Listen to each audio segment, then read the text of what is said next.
I'm pleased to introduce our first speaker. I guess let me first say that the title of this panel this afternoon is Emotional Suffering in Ancient Greek Thought. And our first speaker is Professor Jessica Moss, who comes to us from New York University, where she's professor of philosophy. A distinguished scholar of ancient Greek and Roman philosophy, she is the author of numerous articles on ancient epistemology and ethics, as well as 2 books, Aristotle on the Apparent Good, and most recently, Plato's Epistemology, Being and Seeming. Her talk today is entitled Epistemic Emotions in Plato. Please welcome Professor Moss.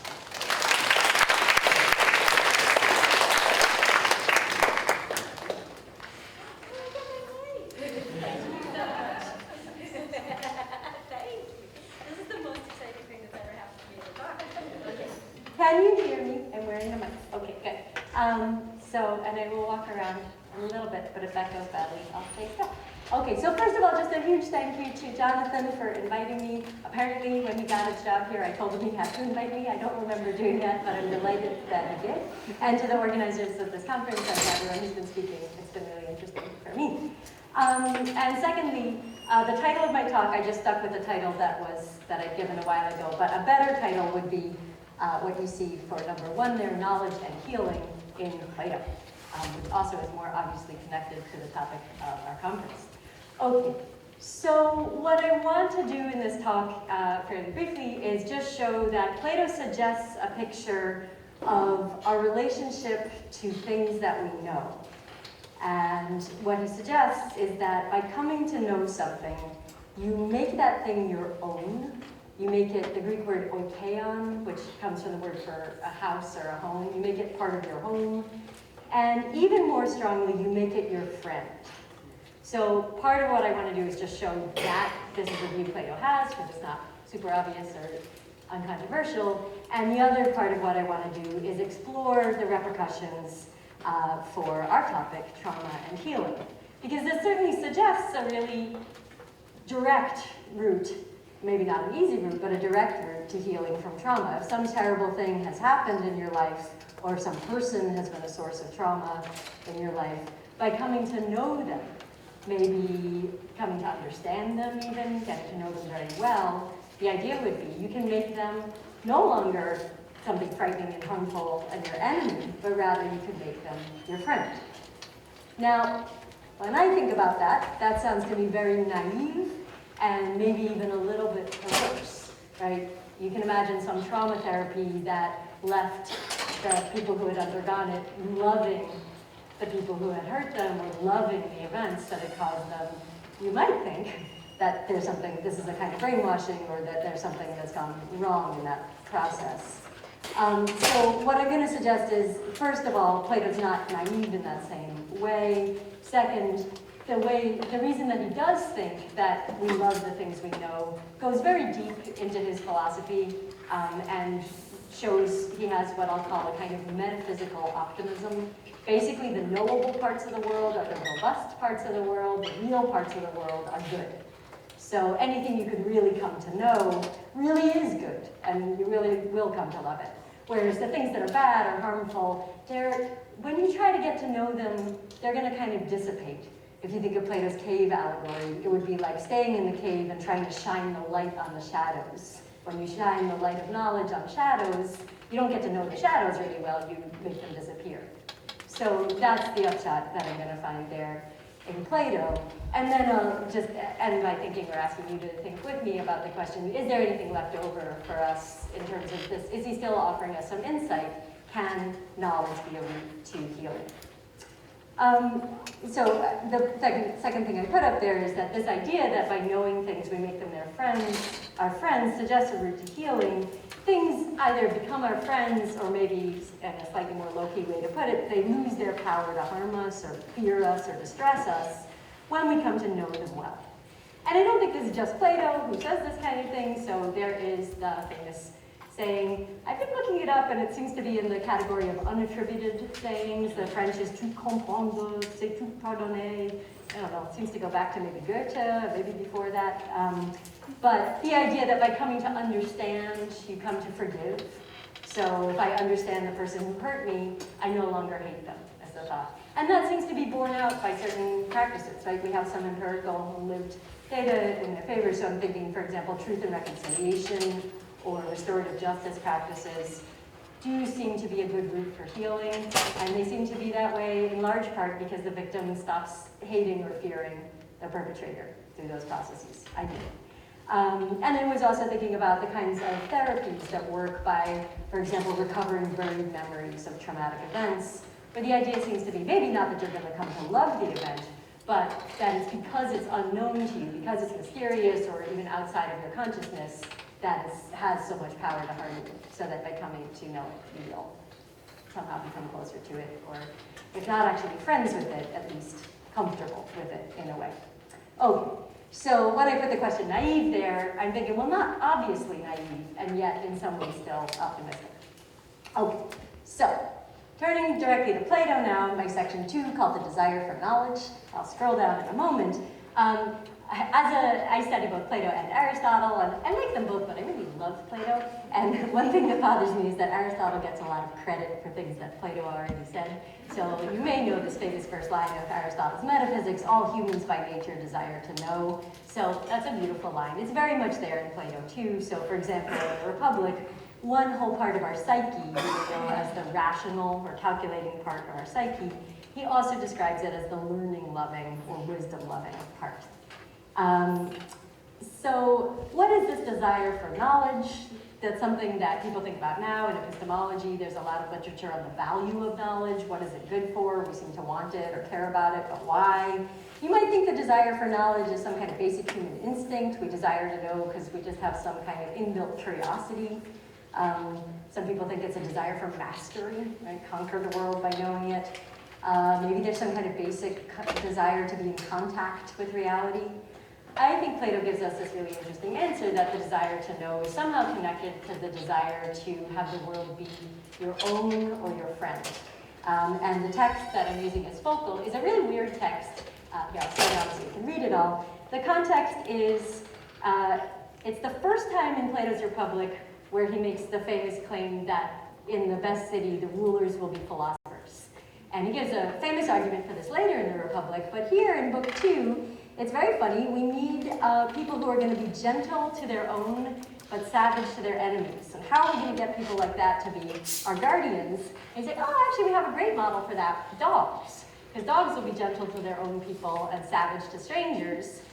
And then he says this thing that sounds like a joke, and obviously is on some level a joke, but I want to say it's the kind of serious philosophical joke that has an important ideas that he cares about in it. So he says, yeah, dogs are gentle to friends and savage to enemies. And here's another thing. This, too, is something you'll observe in dogs. Whenever it sees an unknown person, and that word that I'm translating as unknown and agnotes is just it would often be translated as a stranger, someone you haven't met or you're not familiar with. It gets angry, even if it hasn't undergone a single bad thing from him before. So he's separating the idea of what's harmed you from what you know, and saying we get angry, or dogs at least, are averse to things that are unknown. They're not primarily averse to sources of harm, they're more averse to things that are unknown. But whenever it sees a known person, or you could translate that as familiar person, it welcomes him, even if it has never undergone any good thing from him. So we love things, or dogs love things, just because they're known, not because they've helped them. Surely that trait of a dog's nature appears exquisite and truly philosophos. So that's the word that gets translated as wisdom-loving, and it's our word, philosopher. In that it distinguishes a friendly from a hostile sight by nothing other than having learned or understood the one and being ignorant of the other. And indeed, how could something not be a lover of learning who demarcates what's akin, that's that word that I was saying, part of your household, oikeion, from what is alien, by understanding and ignorance. So the dogs, you can tell dogs are philosophical because they go for, they love, they treat as their own the things that they know. So they must love knowledge. Surely the learning-loving and wisdom-loving are the same, and so it's going to be the same with people. Okay. So this is a weird argument. What is the argument? Because of an analytic philosopher, I thought I could have two premises and a conclusion, and here they are. Premise one, dogs love known people and hate unknown people. So that's by observation. It's an empirical claim, and it seems to be true. Premise two, this shows that dogs love knowledge and hate ignorance.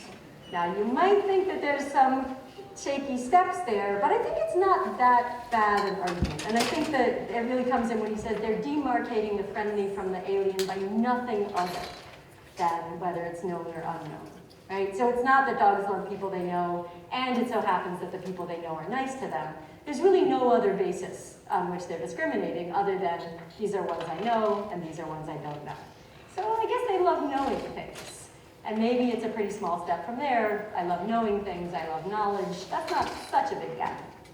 Okay, and the conclusion is that dogs love wisdom, i.e. are philosophical. That is obviously a joke. Plato will say, or have Socrates or his interlocutor Glaucon say later in the Republic that dogs don't even have the rational part of the soul, which loves wisdom. A true wisdom lover is someone who loves the forms, Plato's abstract transcendent entities. Dogs definitely don't do that. It is a joke in some ways, but it seems to be serious in some ways too. And I want to think about the ways in which it is serious.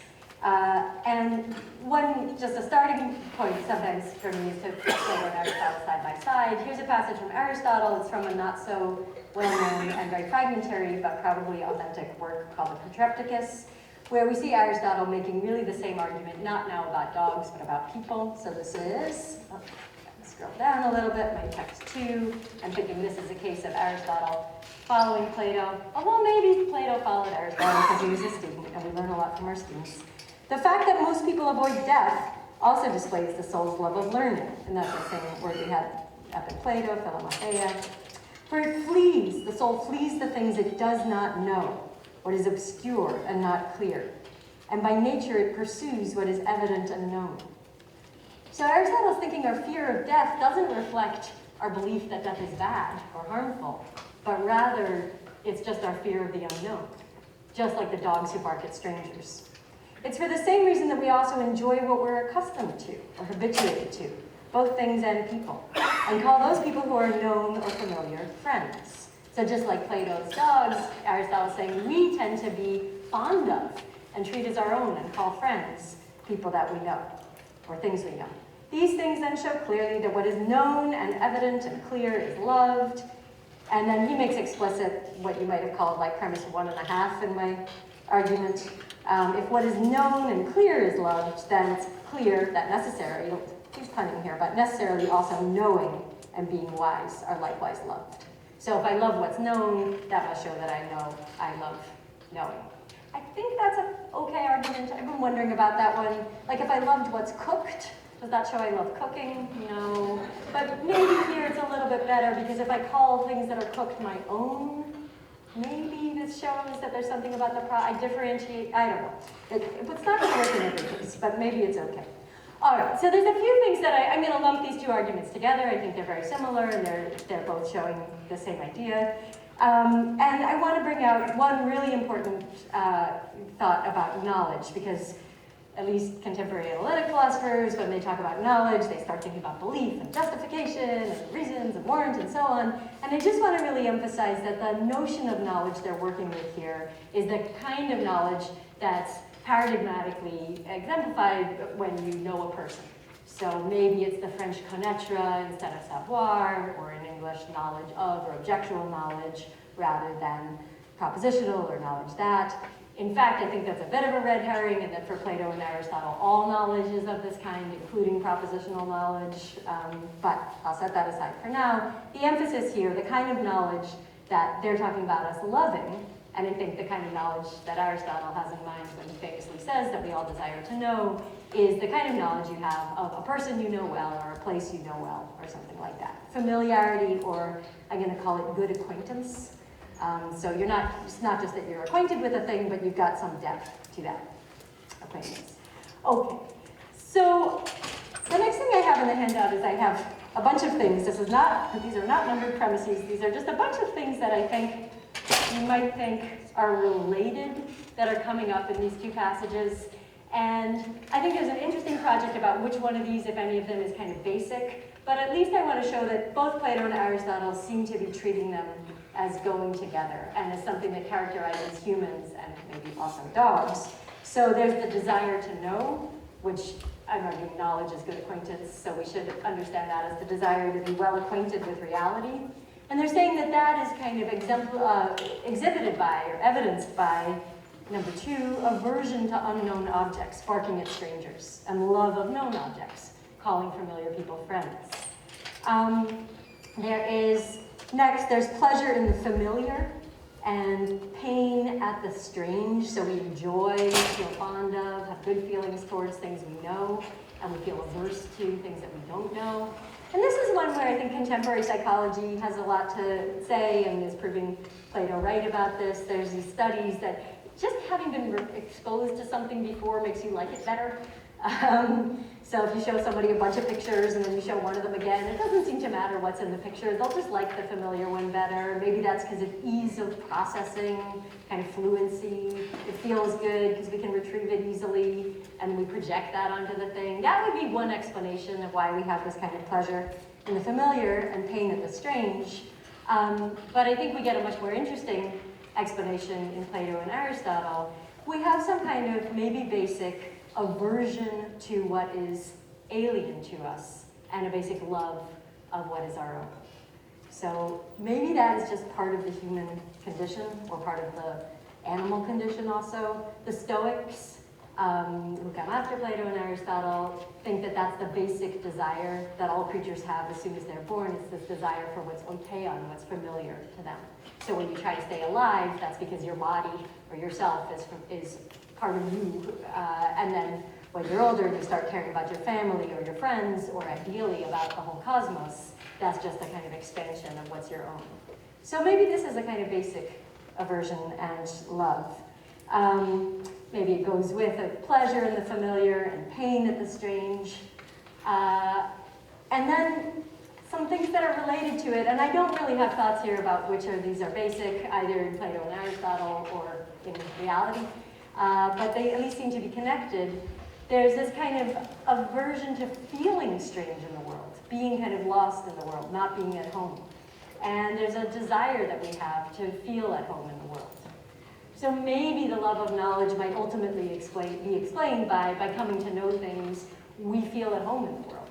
Maybe that's what's basic. And then just to put it in the affective instead of the desire aversion language, number 6, maybe we have this basic kind of discomfort at feeling strange in the world and a pleasure at feeling at home in the world. Okay, my project for today is not going to be to try to sort out which one of these is prior. I just thought it was worth putting them all up as all kind of candidates for some really important basic human drives or feelings or tendencies that can all help explain the desire for knowledge. So maybe it's not just curiosity, maybe it's not this kind of mastery stuff, and maybe it's not this super intellectual thing either. Maybe at bottom our desire for knowledge is really closely related to our need to or a desire for our pleasure in feeling at home in the world and the pleasure in feeling that things are our own. Okay, now coming to my section 3, is this whole picture just really naively optimistic? Because you might think, sure, it's all very well to say that you can love things you know, but what if the things you get to know are bad?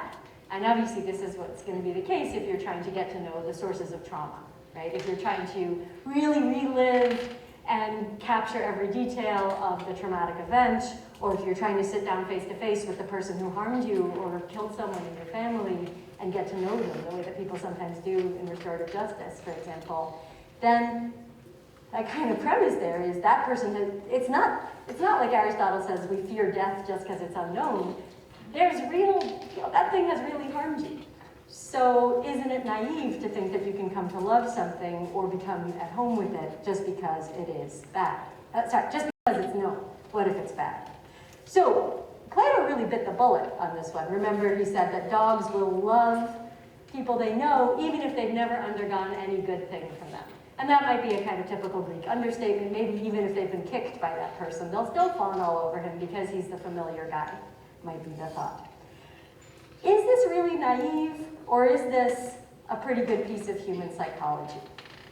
So, just to stick up for Plato for a moment, The first time I gave a talk, it wasn't on this topic exactly, but I put up the quote from Aristotle there where he said that we love people that we know. And someone said, yeah, but what if the people you know are awful? And I was going to try to say something which is sort of anecdotal about myself, and I'm not sure it's a good trait of mine, but I tend to be fond of people I've known for a long time, even if they have pretty bad personalities. So sometimes people say, like, but he's an asshole. And I say, yeah, but like we were friends in graduate school. Like, you know, not based on a real example. But there's an attachment you can have to people when they're known. And then someone in the audience put up his hand and said something much more extreme, which I thought was really interesting. He said he has a friend who works on some very rare but very terrible cancer. And he said his friend clearly has a real attachment to it and refers to this as, quote, my cancer. Doesn't have the cancer, studies it, but by coming to know it has felt a kind of attachment to it. Obviously doesn't love it for what it does in the world, but feels some kinship. Maybe you can have the same if you study a genocide, in principle. I don't know if academics feel that way. Okay, but then what about when we come to traumatic events or people who have caused us trauma? Is it really possible to come to love them? Is that even desirable? Or would we say that there's something perverse about that? Or that a therapy that brought you to that state was a harmful in some way therapy? Okay, so I'll leave that as a question. I'd be curious if people have thoughts about that. But I want to turn to why Plato seems to not be worried about that here.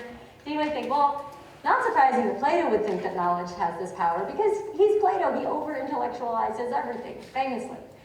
And I think that's actually not a fair charge against Plato. So I think at least in the Republic and in other dialogues where he talks about these three different parts of your psyche, you've got reason, but you've also got your competitive or striving, thumoidic, spirited emotions, and you've also got your appetitive or pleasure-focused drives. I think he's very aware that intellect has to, in some ways, piggyback on emotions and passions, and that it's not until you've got your non-rational emotions and drives in good shape that you can actually achieve intellectual knowledge. So I don't think that Plato is overvaluing the power of the intellect here. I do nonetheless think that Plato's philosophy is deeply optimistic about the power of knowledge and to make our lives good. And I think that's because of his metaphysics. So let me scroll down a little bit. It's what I'm calling his metaphysical optimism.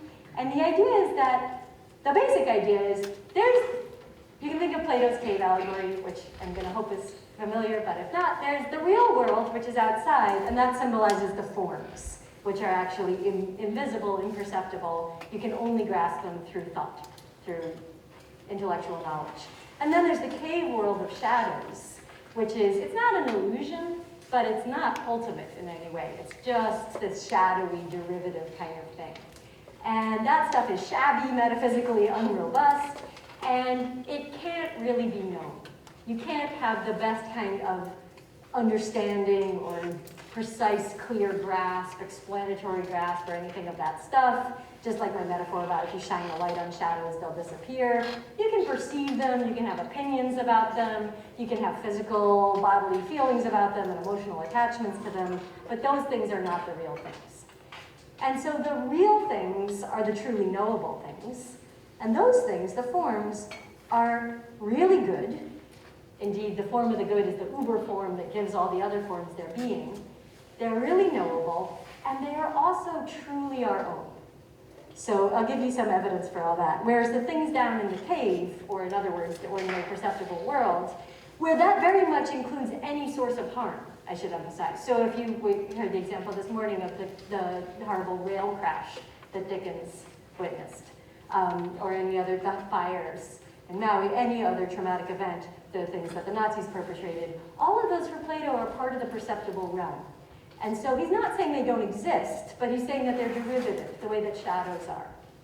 And so those things, the things that cause harm, they belong to this second class, this lower realm of his metaphysics. They're not really knowable. They're definitely not really good. Even the good things among them, the things that don't harm us but make us feel good, you know, the yummy things and kind people and stuff like that, they're not ultimately real. And then finally, they're not really our own. So what's really our own, what's really akin to us, at least to the best part of us, is the forms.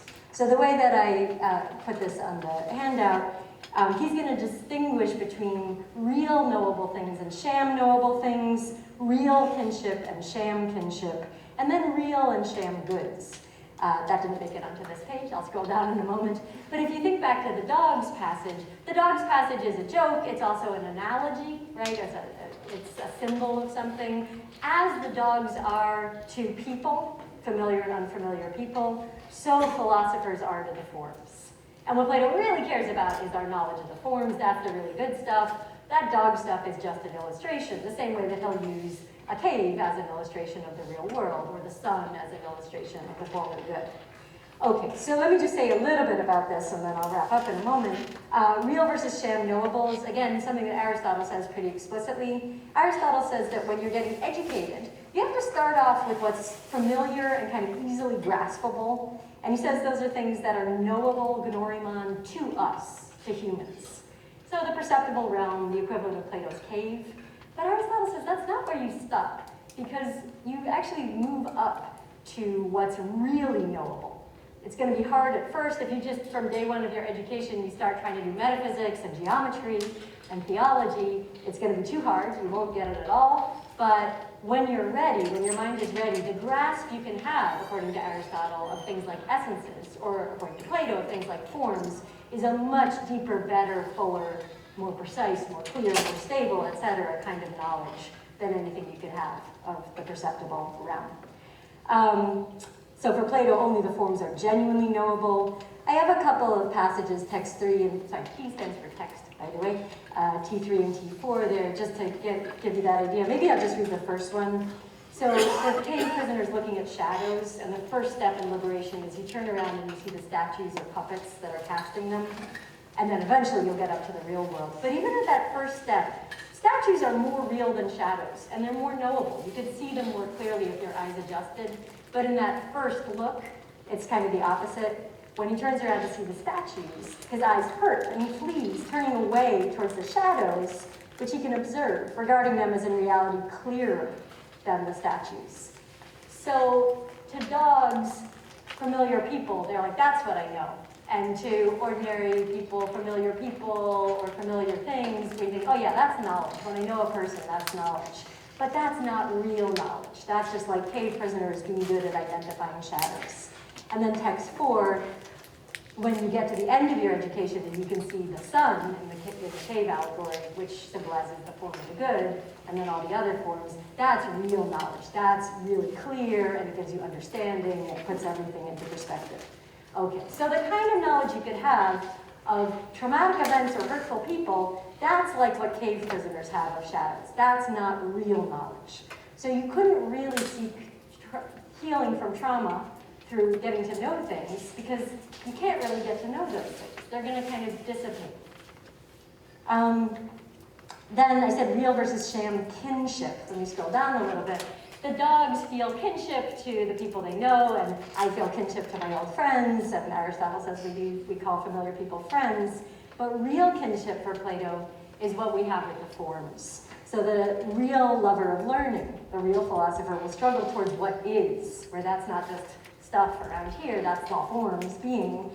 And they have eros, and they actually have sex with the forms, which is a bit interesting. But with that of their soul, which it befits to grasp this kind of thing. So what part of your soul is suited to grasp the forms? It befits that which is akin. So that word syngenes we saw earlier with dogs and people, familiar people are syngenes, akin to us. Okay. And then you get knowledge. So real kinship isn't what you have with familiar people, it's what you have with the forms. And then also real versus sham good. So lovable things are things that we think are good. We love things that we think are good. That's very kind of rock bottom for both Plato and Aristotle. But if you say, oh yeah, my friend, I know he's got some personality flaws, but he's really a decent guy, I've known him forever. The kind of goodness a person could exhibit is a sham copy of the kind of goodness of the forms.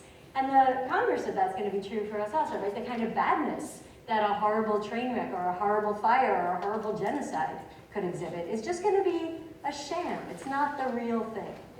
It's just this kind of lower level, almost illusory stuff. Okay, So to conclude, can we heal from trauma, according to Plato, by coming to know the causes of our trauma, by coming to know the horrible event and understand it, or to know the horrible person and understand them? No, it looks like we can't actually, because bad things are parts of the perceptible world that just can't really be known. Okay, so much for Plato as therapist. If we reject his metaphysics, if we reject the idea that the only things that are real and robust enough to stand up to the light of truth and illumination of knowledge, is there any insight left for healing through knowledge? And I'm thinking that maybe there is. Maybe there's the idea that by getting to know things, the things that have harmed us, we can, if not actually make them our friends, at least in some way domesticate them, make them our own, tame them, make them lose their power to hurt us. And there was this beautiful quote yesterday in the talk by William Waldron, a quote from Thich Nhat Hanh, where I have a picture of it, but I won't read out the slide to you now, but you had it yesterday, but where he's talking now not about events, but about feelings, so fears, things that are left over in us from trauma. Remember he said they're in the basement of our soul, and we can drag them up into the light of knowledge, and we say, "Hi, old friend," and we can sit down and talk to them. And so maybe that is a real kind of an insight that people live and people practice. That by coming to know the things that have hurt us, or coming to know the things in us that are hurtful, maybe it's too far to say we can love them. Maybe Christians can love their enemies. Maybe Buddhists can come to love things. Maybe. But even if we can't achieve that, or even if we don't want to achieve that, maybe through knowledge we can at least keep things from being our enemies and keep things from harming us. Thank you.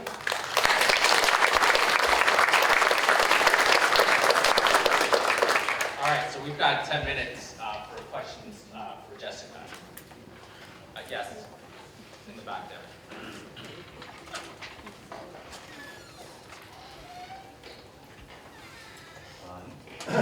Thank you. It was super interesting. So a couple of thoughts that are coming into shape for me, which maybe you could respond to, is people who have been through trauma often do, as Freud would say, seem to have a compulsion to repeat it from sheer familiarity. You know, like if someone's father was an alcoholic, maybe they would have a succession of alcoholic boyfriends. And in that sense, they are being drawn as if it were a friend to the familiar. But if they were to go through a kind of therapeutic self-examination of their childhood themselves, they become to know more clearly the ways in which they were abused, the ways in which they're reduplicating or replaying that abuse out of familiarity. And that kind of self-knowledge, which is, I don't know if it's a new way of knowing and therefore befriending in a certain sense, what happened to you previously, befriending yourself. Assists you to escape from simply befriending the trauma by repeating it. That's really, can I respond to that? Yeah, please. Yeah, that's really interesting. And I think, a thought that occurs to me right away is that the distinction I was drawing between kind of sham and real knowledge, that maybe the kind of familiarity you get with something by repeating it, that's not real knowledge or understanding of it. It's just this kind of thing like that the dogs have to familiar people. And then maybe by really coming to understand the trauma, why did my father drink? Or what happened to me? So you went to self-knowledge as a different group, but maybe there would still be the thought, how about real knowledge of the thing? Not just familiarity through repetition, but insight into it and kind of understanding. But that maybe that impulse to repeat could be understood very much along these lines of wanting to befriend. Thank you. Thanks for that. This actually builds on this. Can you go back to the second text from Aristotle, yeah. the Protrepticus? Yeah. I have a question about confirmation bias. So this idea that we go after the things that are familiar and we run away from the things that are we're ignorant about.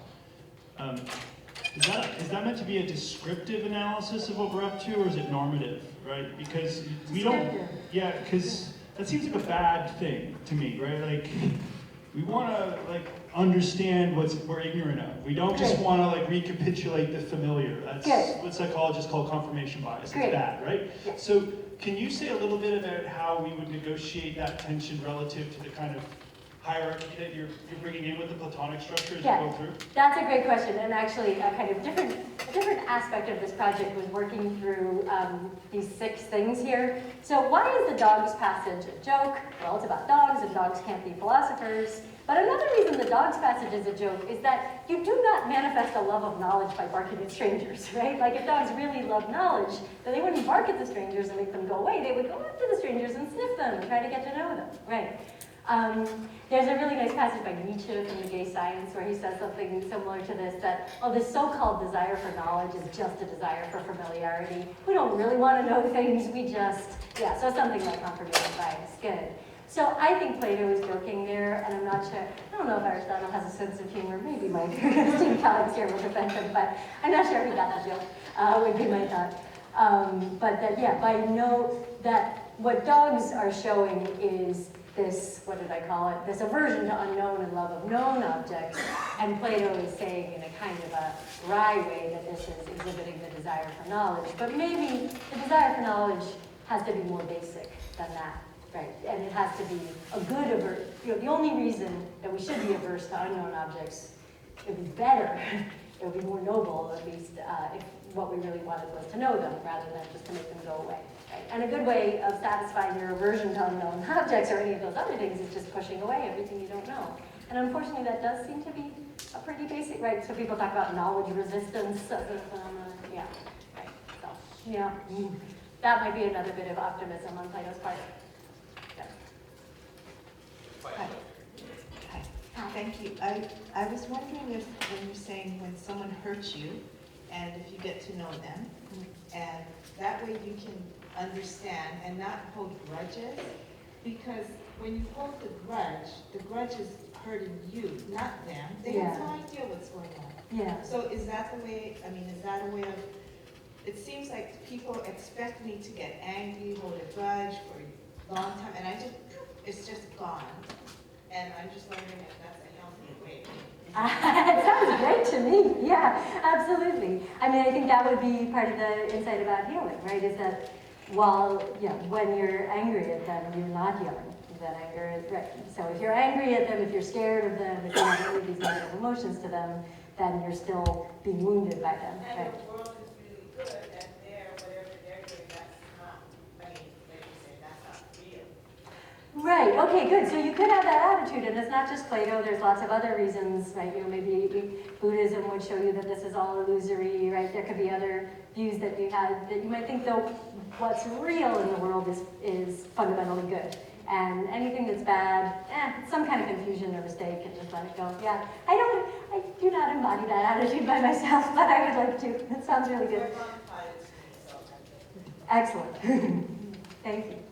All right, so we have one more time for one final speaker. And I was going to say, by the way that we had planned to organize this was that we would each take 10 minutes, and that at the end there would be some number of minutes that I can't calculate that could be for all of us. So that was the thought. Thank you so much.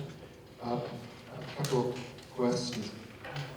One question. Why do you probably know the Stockholm syndrome might be relevant here? Stockholm syndrome, absolutely, yeah. But I'm puzzled.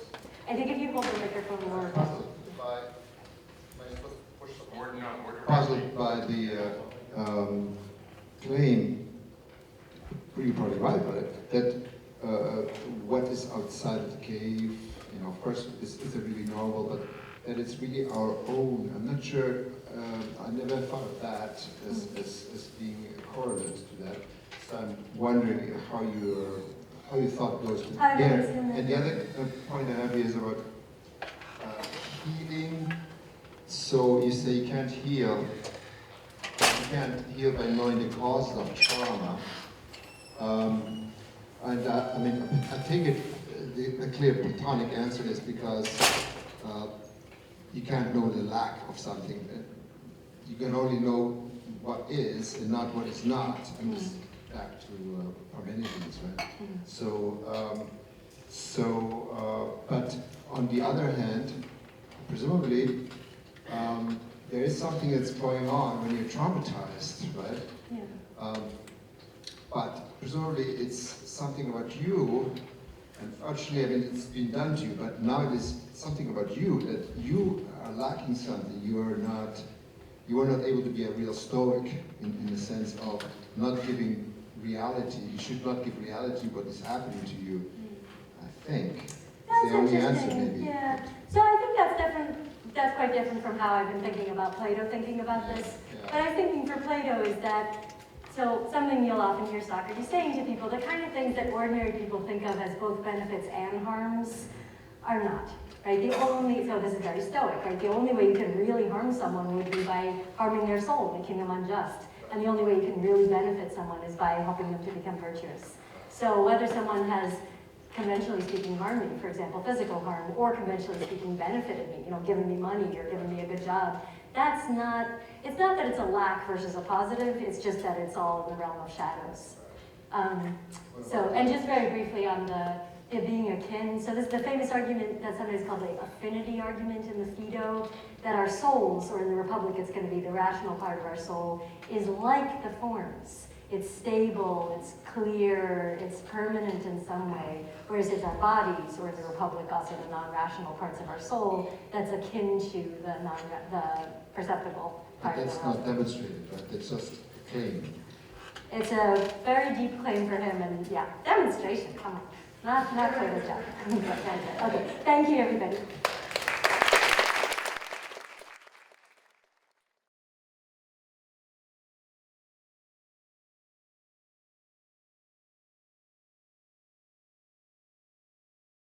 Our next speaker is Professor Marta Jimenez, who is Associate Professor of Philosophy at Emory University and a research scholar at the Complutense University of Madrid. She is well known for her work on ancient Greek and Roman theories of emotion and her broad expertise across ancient and contemporary ethics, action theory, and critical thought. She's the author of a book, Aristotle on Shame and Learning to be Good, and will speak to us today on Aristotle on the emotions concerning other people's fortune. Please join me in welcoming Professor Jimenez.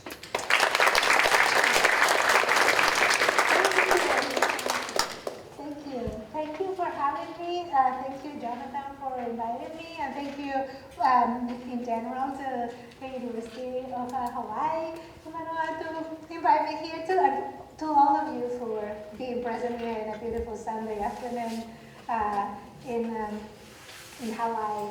So today I'm going to be talking about Aristotle on the emotions, concerning other people's fortunes, and this is I'm going to connect it to the topic of the conference about trauma and healing, especially healing, by looking at, and it was very helpful to be put in the position of connecting what the work that I was doing on the emotions concerning the fortune of others with the notion of healing, because I think it got me to think about what Aristotle is doing in the rhetoric in relation to these emotions in an original way. So what I'm throwing at you is a relatively non-standard way of thinking about what Aristotle is doing in the rhetoric, and I welcome pushback and feedback on what I'm going to say. It's well known, it's familiar to us all that Aristotle limits the scope of the effects of ethical and political arguments in the ethics to a few people, those who have it properly brought up. And this is something that is very frustrating for many, so this is like the only ones that are going to be able to listen or be persuaded by the arguments about the noble and the good are those who have been properly brought up. What I have started thinking after doing a little bit of a deliberation about why is Aristotle talking about the emotions about the fortune of others in the way he does in the rhetoric is that in the rhetoric we might find resources for ways of affecting and transforming through speech the views of a broader public and not just the restricted few that have been properly brought up. So what I'm going to do is look at the psychology of the emotions concerned with the fortunes of others as he presents them in the rhetoric mainly, and a couple of the debates that dealing with these emotions have given place to. These emotions, just to advance, are a little bit of a mess. The way in which people deal with what's happening in the rhetoric in relation to these emotions is there's a bunch of recent literature about it, and most of the commentators are puzzled by the relationship between these emotions and the moral status that these emotions have, and particularly how it coheres also with the things that Aristotle says about these emotions in the ethical treatises and in the politics. So I'm going to just give you a taste of some of the problems that people see in the treatment of these emotions in the ethics, and deliberate with you here a little bit about those two main questions that people think about in relation to those that are first, the moral status of the emotions about the fortunes of others, and second, the way in which they relate to one another. And my final point is going to be that there's some hope that the rhetoric is giving us about the potential for transforming a bad character. So if we haven't been properly brought up, or for those who haven't been properly brought up, there is still some resources through convictions, through persuasion, that can put us back somehow and in the good track. So my conclusion will be that Aristotle's treatment of the emotions about the fortune of others opens an alternative possibility beyond the good upbringing. This might be too strong. This is like, I'm throwing at you like a very strong claim. That beyond the upbringing, there is hope, and that is the kind of persuasion that we find for the play with the emotions that he suggests that we can do in the rhetoric for producing positive moral transformation in those who do not have or do not yet have the proper orientation towards the noble and the good. So that's the summary of what I'm going to do, and I'm going to start first by just like reminding you, rehashing this idea that, or bringing up the texts where Aristotle talks about the restriction of the audience of the Nicomachean ethics to the ones who have been properly brought up. So he brings this up at the beginning and at the end of the Nicomachean ethics, because framing the discussion in 1:4, he talks about how those who have been properly brought up, they have the that, and then it will be easier for them to acquire the why or the because, and that kind of like a process of habituation is the one that initiates us in the acquisition of virtue that is going to be the grounds for us being able to understand the arguments. And then in the closing sections of the Nicomachean ethics, he comes back to this idea again, and in 10:9, he talks about how there are two kinds of people: those who have a sense of shame, that presumably are the ones who haven't been corrupted by society and they still have a sensitivity to the noble and the shameful, and those are going to be the ones that are going to be able to listen to arguments about the noble and the good. He separates them, he distinguishes them from those who only respond to punishments and rewards, or to pleasures and pain of the basic kind. In that section, following up, he said, well, this is why we have two kinds of laws: the laws that aim at persuading by appealing to the noble and the beautiful and the good, and the laws that are just about punishments and rewards, so that like the people who do not respond to arguments are going to at least obey the laws because of fear of punishment. So this that is a well-known terrifying picture that Aristotle presents to us about the insolvability of becoming good after we have been brought up in a corrupt society. I have here a quotation from Martin Nussbaum, who is one of the first people who maybe in the starts thinking about about emotion and the role of emotions in relation to these issues in the last century, and she remarks this idea that here I read, in short, if one agrees with Aristotle, then philosophy can do little for the real misery of the world. It can refine, already refine like a young gentleman, but it cannot really do anything for the rest of us. So that's the kind of like the limits that we have from the ethics. And the question that I want to ask is whether there are resources in the rhetoric to operate some sort of transformation beyond what the good upbringing from the ethics can give us. So in the rhetoric we find how through the speech we can affect people's beliefs using persuasion with the help of emotions. And the view that I'm proposing is that rhetoric offers a possible path for the transformation and reorientation towards the noble and the good. And my strategy to support this view, as I said first, is to look at the emotions about the fortunes of others. So which ones are these emotions? How do they relate to one another? And what's their moral status? It's kind of like the whole heart of the paper, and what I'm trying to still figure out. So the main emotions that Aristotle discusses in this core of book 2 of the rhetoric are, he starts with compassion, or pity, eleos, that is pain at undeserved evils of others. That section is followed by a number of other emotions that are also about the fortunes of others, and they are related one way or the other to pity. And something that is interesting when you start reading this part of the rhetoric is that up until now he has been presenting the emotions in pairs.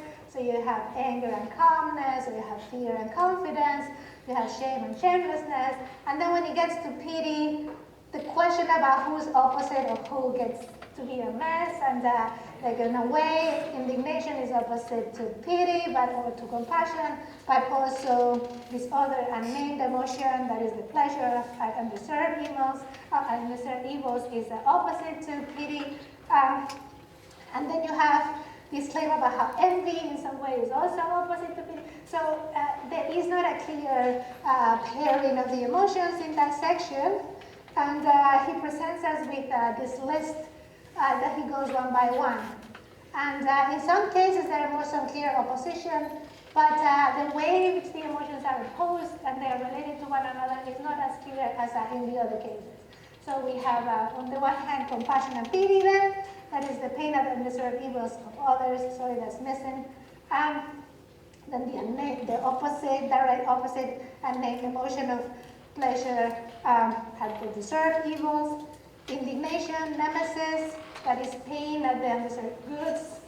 And this also, we don't have this in the rhetoric, but we know from the ethical treatises that nemesis is going to be a praiseworthy mean between two extremes. In the famous doctrine of the mean, he applies it to nemesis, and it's going to be an emotional mean that is intermediate between envy and another extreme that in Nicomacheanathis is identified with Schadenfreude.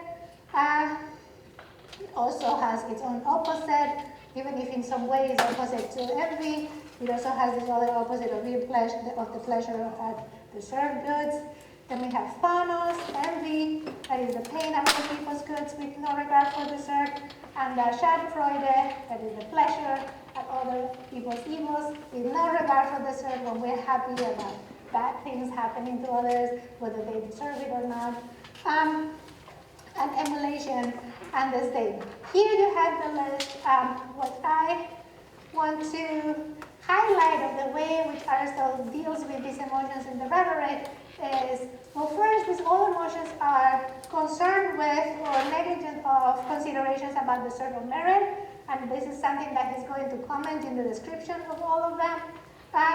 They are all concerned with the distribution of particularly the goods of fortune, and often, more precisely, the goods that are honored by others. And this is the first time in the rhetoric where Aristotle makes a point about whether these emotions are associated with a good character or a bad character. So either anger or fear, maybe in the case of shame, he doesn't make, in the rhetoric, he doesn't make any comment about whether it is an emotion that is associated with good character or bad character. And it is when he gets to pity, indignation, and envy, etc., that he makes an effort to just try to distribute and identify the ones that are associated with a good character and the ones that are associated with a bad character. And it is, as we're going to see, so also something important here that we're talking about emotions, and despite the fact that they might be associated or not with good character, they are not necessarily indication of good or bad character because they themselves are not stable dispositions. And what we're seeing in the rhetoric is the occurrence of these emotions specifically. So what we see also in the rhetoric is that what Aristotle is presenting us in these passages is a very tightly knit network of emotions that oppose to one another in different ways and that can transform into one another through persuasion. And in that is the one thing that I think is important for my purposes here, to make this point about how we can move people who have a tendency perhaps to feel some of these emotions associated to bad character, to feel the ones that are associated to good character, and initiate in that way the proper transformation towards being better. So I didn't look at the time, so I think that this is the time that pardon me? Okay, so I'm going to simply tell you that I do have a bunch of texts here that are the text of the rhetoric where Aristotle describes each of these emotions, and I've been highlighting the things that I have summarized for you at the beginning of this section. So the definition of compassion is a pain at bad things happening to someone who does not deserve it, and I was highlighting the part where Aristotle mentions these features and systematically goes through these questions about whether it is deserved or not deserved, whether it's associated with a good character or not, etc. So what is interesting to me, and maybe the people, like in a room in which there might be more than one Confucian expert or expert in Confucianism, and in other Eastern philosophies, the fact that compassion or pity is doing so much work, and it is the one emotion in relation to which, the one good emotion in relation to which all these other emotions are described, I think that is significant. And I think that part of what I think that for me was useful to see that maybe there is a possibility of actually producing some more progress here is that all these emotions can be used to promote promote compassion and pity. So if we highlight and produce envy in people, we are stopping them from feeling compassion for others. But if we rechannel their pity into indignation, then we open the possibility for them to feel pity about others. So the fact that there is this possibility of just rechanneling these emotions into others that are related and promote or stop compassion, I think that is significant and might be interesting for other traditions too. And maybe I'm going to go through these slides quickly, just highlighting or just giving you some testimony of the fact that there is the mess that I told you that there is at the beginning. So after he discusses pity, he goes on and he talks about indignation, and he says, well, this is an opposite of compassion, indignation. Okay, and then he associates both compassion and indignation with a good character. These are two feelings that belong to a good character. Then he introduces the notion of envy, and he says, and envy is also, or seems to be at least, the opposite of compassion. And there's this issue about envy that is going to be important for us later. That is that he says that it looks like, it might seem to people that it is the same as indignation because it's something that is very close. But he highlights also that it is a different thing. So this is something that commentators have made a big deal about because some of them, as we're going to see later, take it as one of the reasons why indignation doesn't occupy a very important space in Aristotle's scheme of the virtues or the praiseworthy means between extremes. That is that it is too mixed with envy, perhaps, and it can be confused by it, and Aristotle wants to get rid of it. I think that, I don't think that that is a very, I don't think that that is a fruitful path or like a fruitful way of looking at it, but I take it as an opportunity to just like pump the way in which I want to look at it. That it is true that there is an ambiguity to envy, and it is true that there is some apparent overlapping between indignation and envy, and instead of taking that as a fail on Aristotle's path or as something that makes Aristotle put indignation under the carpet, I think that it is something that can be seen as an opportunity to think about how we can use envy as a more malleable emotion that is so close to indignation that could be easily rechanneled and transform those people.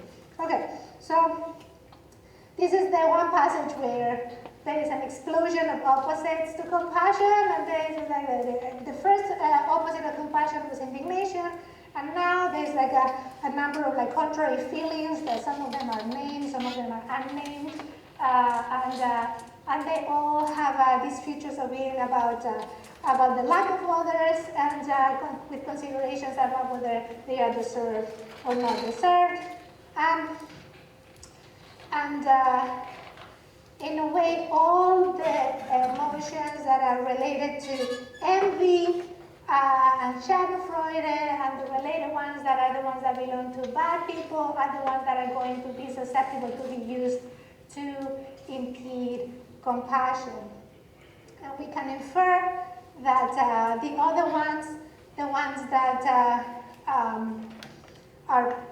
the ones that are positive and that are associated to a good person, like indignation or the pleasure at someone receiving a deserved good, are going to be the ones that can be used in order to promote the kind of feelings that lead to also having compassion. So they all come together, and Aristotle says that they belong to the same character. So this is a description of envy that we don't need, and emulation and jealousy. So what I want to focus now is on this question about the moral status of these emotions and raise some issues about the theoretical framework that complicates things in Aristotle. So we all know that Aristotle has this list of virtues, and virtues are means between extremes. At the end, both in the Nicomachean Ethics and the Endymion Ethics, at the end of the list of the regular virtues that we all know, there is this reference to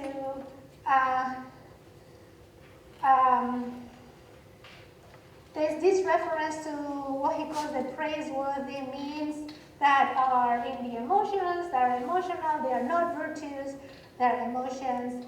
And this is something that is very confusing. There was a time in which it was a kind of just like a hot debate that really dissipated, because it got dissipated without being resolved really. Like, what is Aristotle doing here with these means between extremes that are not virtuous?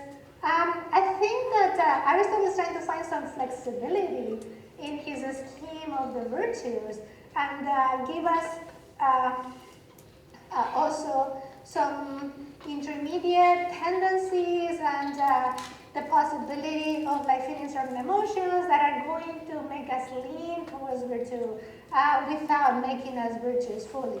And that is what I think is happening with the case of nemesis, for example, indignation, that is doing that work in the ethics, and I think that we can, against, I guess this is something controversial that I say, against the tendency of separating what's happening in the rhetoric from what's happening in the ethics and the politics, I think that we can use that feature of indignation from the ethical treatises to read what the confusion or the mess that we get in the rhetoric about the relationship between the other emotions.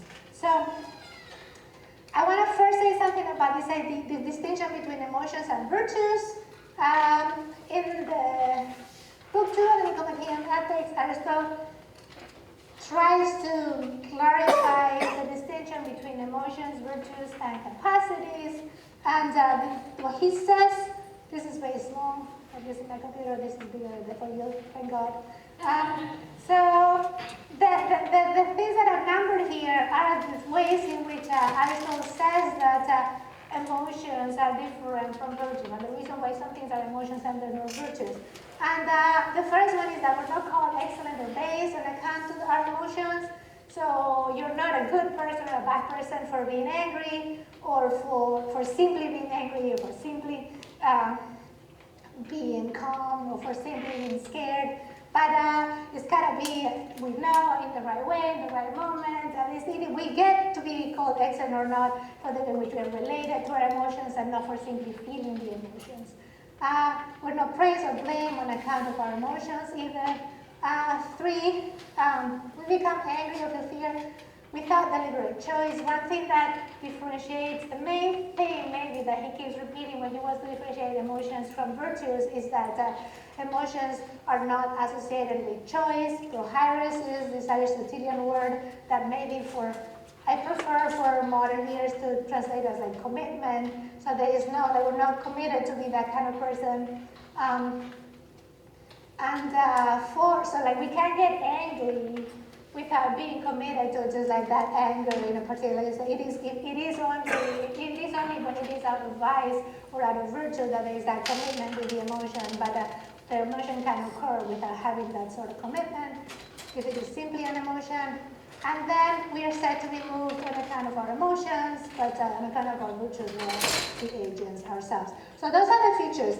And I think that there's a reason why Aristotle wants to keep this category of emotions that is separated from virtues and that is doing a different work.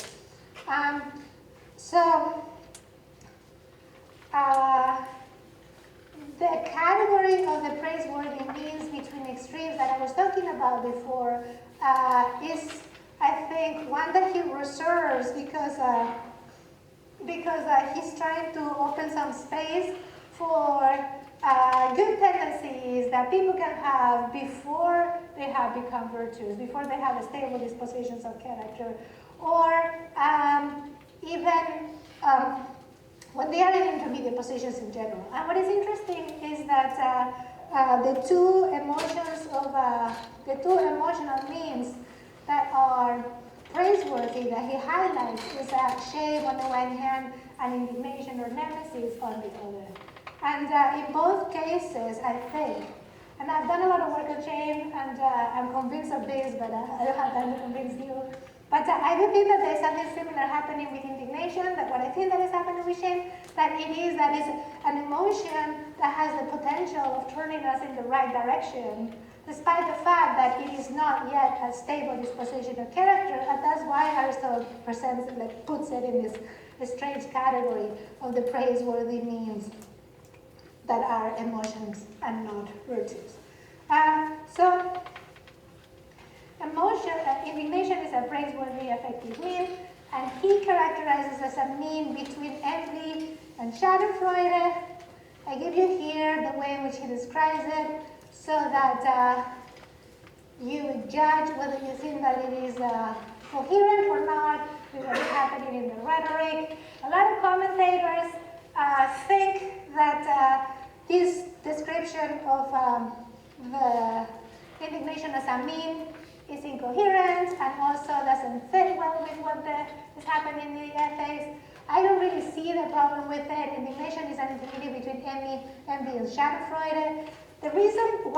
One of the reasons why people find it problematic maybe is that as opposed to other means, like say fear, where it is a matter of degree or quantity, so fear is about having not too much confidence, courage is about having not too much confidence and not too much fear. In the case of indignation, it's not a mean in the sense of like intermediate between having too much envy and too much schadenfreude, but it is a mean in the sense of being, of carrying or feeling pain about others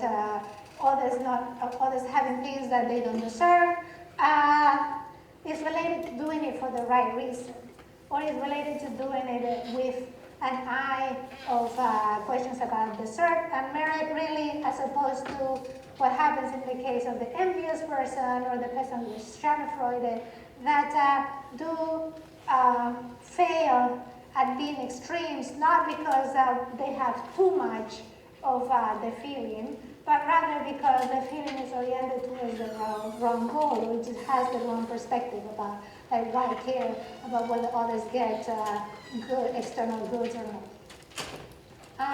Okay, so one of the things that I think is also remarkable to get an idea of the moral status of these emotions and the way in which Aristotle is interested in how they do belong or not to the good person, and also to get a sense of the complicated space that he's trying to open for these emotions, is this passage from the Nicomachean Ethics, from the Eudemian Ethics, where he suggests that, well, he doesn't suggest it directly, says that envy contributes to injustice, since actions arising from envy aim at others, and righteous indignation contributes to justice. And he says that he talks about them as, he says that they are natural, they're praiseworthy, they're not virtuous, nor vices, he says, and they are natural and they contribute to natural virtues. So these emotions, the production of these emotions is kind of like the seeds or the beginning of feeling these emotions in a consistent way, or like being susceptible to feel these emotions and cultivate that orientation is the beginning of having natural virtues. That is still not having virtues, properly speaking. It is just like simply having some sort of tendency to feel in a particular way, if it is virtue, in the right way, in the right occasions, etc. Or in the case of the vices, having the tendency to feel in the wrong way, or in the wrong occasions, or to be role models, etc. And what Aristotle says here in the Eudemian Ethics is that they are the beginning, or they contribute to these natural virtues. I already kind of like explained what this distinction between natural virtues is and pro virtues, so we don't need this passage here, but this is the passage, the famous passage from Nicomachean Ethics 6, where he makes the distinction. And one of the features maybe that I want to highlight from this passage is this idea that what distinguishes the natural virtues from having full virtue is this lack of presence of understanding or of knowledge. So that is, so these emotions, and if you think about this idea that indignation and envy contribute to justice and injustice respectively, they do contribute to the natural virtues that would give rise to justice or injustice respectively. But the idea is that they do contribute to this natural tendency, but still it is a tendency that makes us feel in particular ways in the relevant occasions, but without having the relevant knowledge. So then one way in which the person that has a tendency to feel these emotions is going to fail and not have virtue is because they do not have the right content very often about how to differentiate properly the objects about which they feel the emotion, or to be right about the judgment that they make about merit or not merit. Okay, so there's this useful triple distinction that I'm going to skip, sorry. And this is a summary with colors that I'm not sure how useful it is. I guess it is simply maybe it's useful in order to show the mess that it is, like the moral status of the emotions concerned with the fortune of others. So according to the things that Aristotle says, he associates compassion with the virtuous person. Both compassion and indignation, he makes very clear that belong to a virtuous character. And then I put indignation, compassion, and the pleasure of the certain goods, I put them in blue as much as disdain, because the virtuous person can feel these emotions. These are emotions that he clearly identifies as like you can be virtuous and feel them, you can be non-virtuous and feel them. They just like, we all have them in common, we can feel them properly. Now, in the case of indignation, indignation, just a shame, I think. I mean, indignation, he doesn't explicitly say that the religious person does not feel indignation, but it is in the same kind of like category of means between extremes that are emotional. And I think that what we can conclude about it, we should expect from it, is that it, despite the fact that it's praiseworthy, the religious person should not be feeling it. So it's like you have the religious person shouldn't be feeling indignation as much as they shouldn't be feeling emulation, because these are emotions that belong to those who are in intermediate positions and that are going to expect to make more progress. And then envy and schadenfreude are in yellow because they're bad emotions, they're associated to a bad character. So that's kind of like the classification in relation to the moral status, and the relationship between them, as I said at the beginning, is a messy relationship. Here I had a summary of how they are kind of opposed to one another, and as you see, it's not a clean summary, it's a lot of words there, you don't need to read them, you just gotta believe me that if you want to think about that later, you can, but the summary of it is like the square of oppositions is not one that a medieval person would be comfortable with. You know, it's like nobody's going to write this down and it's just like, oh yeah, these are the oppositions. It's like, what is happening here? There's a big mess. The main question in relation to that mess, and the one that the commentators have been focusing on, is this relationship between envy and indignation. And some commentators, as I say here, focus on some of the texts from the rhetoric and argue that indignation and envy overlap, and that this is the reason why, and I didn't say this to you before, but this is something that makes people very upset, rightly so, that indignation disappears from the ethics. So Aristotle mentions it as a mean between extremes, together with shame as a praiseworthy emotional mean, and when it gets to the time of discussing it, it's gone. We get shame, and then we get a hope. And then there are different theories about why that happens. And my favorite one is my good friend and mentor, Doug Hutchinson, who thinks that the text is lost.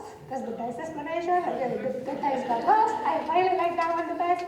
And then other people think that Aristotle actually didn't want to discuss indignation because it was a problematic emotion. This is like, I don't find that super convincing, because why would he mention it and then like not discuss it? If he didn't want to discuss it, he would just have not mentioned it. But the fact that there is this discussion about the text, that the mess in the text, is a sign of the fact that there's an important philosophical issue going on here. Other commentators, some of them think that indignation is a subclass of envy, and then like this is a big problem for Aristotle. Other commentators focus on the text from the ethical treatises, and think that indignation and envy are well defined, separated. But then they find an issue with the fact that Aristotle uses envy in the rhetoric, because if envy is kind of associated with a bad character as a vicious thing, how is it that the rhetorician is going to be legitimate to use it in order to persuade others? So no matter where you take it, there is a little bit of a mess there that now in my final proposal I'm going to try to fix. That is here. Final answer. How rhetoric can offer resources for healing moral corruption. So the idea, I quoted Eugene Garber because someone told me that he might be in the room. He was at the conference. And I looked to see what he had to say about this, and he had to say something that was very useful for me. So thank you, Gene. The idea, I think, that can solve this in a less puzzling way and helpful is that yes, there is a mess, but it might be a good mess. That is that these emotions are transformable. And this is why they seem to overlap sometimes, despite the fact that they do in fact have different objects, and they do in fact tend to turn us in different directions. So that is why insofar we can use these emotions in order to, or like we can use rhetoric in order to turn someone from being envious to being indignant, and then associate it with turning into compassion. If we can make these turns through rhetoric, we can cooperate to the transforming of the person through speech and through rhetoric in a way that can like put a patch on the fact that they were not properly brought up without having to simply put them into like a punishment or rewards option. So there's this intermediate path that is to turn through argument and through speech into rechanneling the envy of some into indignation, so that they can become better. So that is then the final proposal. I propose to take the apparent overlap between indignation and envy, and the suggestion that the emotions concerning the fortune of others can transform into one another through persuasion as an opportunity instead of a problem for moral repair through speech by adding proper considerations about the cert. The orator can rechannel, can reorient the values of the envious person, the unjust person, who can perhaps be turned into an indignant person instead, and thus get the beginning of a taste for the noble motivation. Thank you.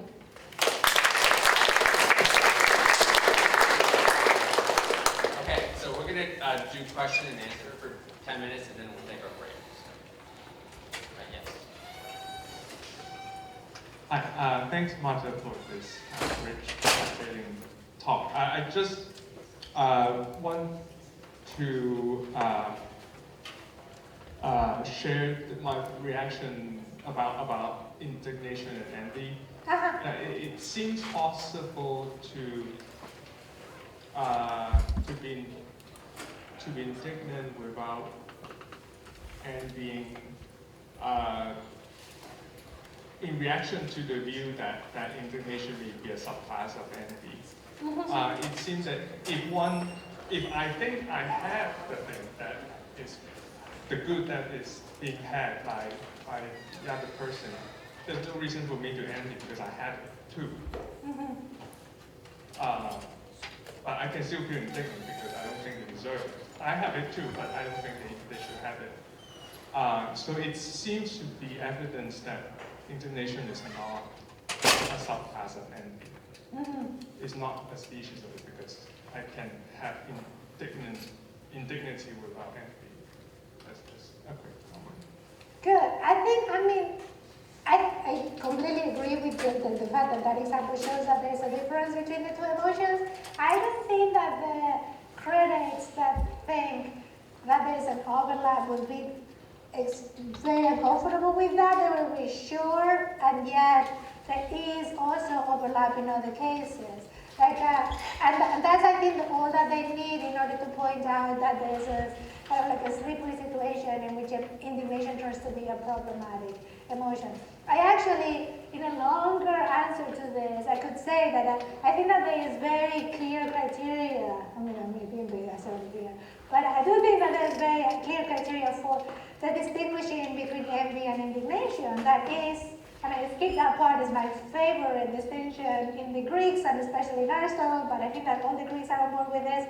This distinction between the three values, pleasure, these three objects of choice, pleasure, the advantageous, and the noble.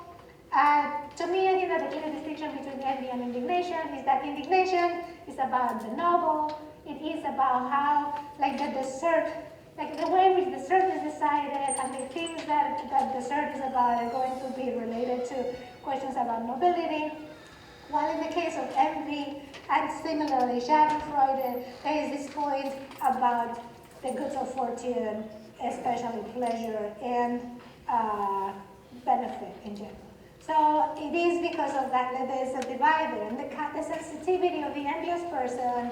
And sometimes they coincide extensionally, so that envy and indignation can be just like about the same object in relation to the same person, and yet it's not really about the same object, because in the case of the indignant person, it's going to be about whether that object is a symbol of the honor and nobility of the person, while in the case of the envious person, the focus is going to be on like, oh, they got the prize. So, yeah. But I can also see how there's a thin line between those things, and like people who complain about it are not being reasonable. All next question is over here. You so graciously referred to me that you made it impossible for me to criticize you. So let me, instead of talking about the details of the rhetoric, we can do that. About the overall project. If I'm a successful speaker, I know how to make arguments about whether this particular person should be punished or pardoned. For that to have a feature in moral education, I have to turn that from arguing about whether you should be punished to knowing something about me. And it has to be something that has more generality. And rhetorical decisions are always about this particular person.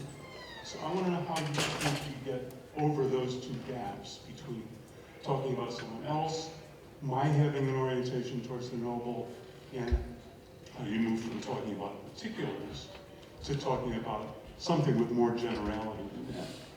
So the way in which I was seeing it is the way that the rhetorician, I mean, like we got clear is that, I'm gonna give you a modern example. So something that makes me very nervous or angry or something, I don't know the term. In America, it's very common to argue in favor of, this is not about envy, but it is about like something similar. It's like, to argue in favor of public health care, for example, by appealing to the fact that we all are going to save money. Like it will be beneficial for all of us. And that's a rhetorical strategy that is not making people better in any way. It's not appealing to the noble, it's just simply appealing to people's pockets. The rhetorician is using the kind of like greedy tendencies of fellow citizens in order to argue for a point that might be beneficial for all in the end, but it's not appealing to the right thing. And it could be appealing to the fact that you just like become more generous, like a generous society in which everybody participates, is more democratic, but that when you appeal to those things, then you are transforming the character. You're helping to transform the characters of the hearers. I think there's some parallel with whether you appeal to indignation or to envy when you make an argument about whether like someone should be punished or not. Like when you promote the envy of people and just highlight, look at the houses that they had and the big car, like you just like point to those things that are going to make them envious of them, or you point to the fact that they destroyed the country, they are polluting the environment, they are just kind of just like attacking the common good, and whether the focus is a different one. It's just like whether the positivity that they have in relation to the common good, as opposed to whether they have big houses or cars, etc.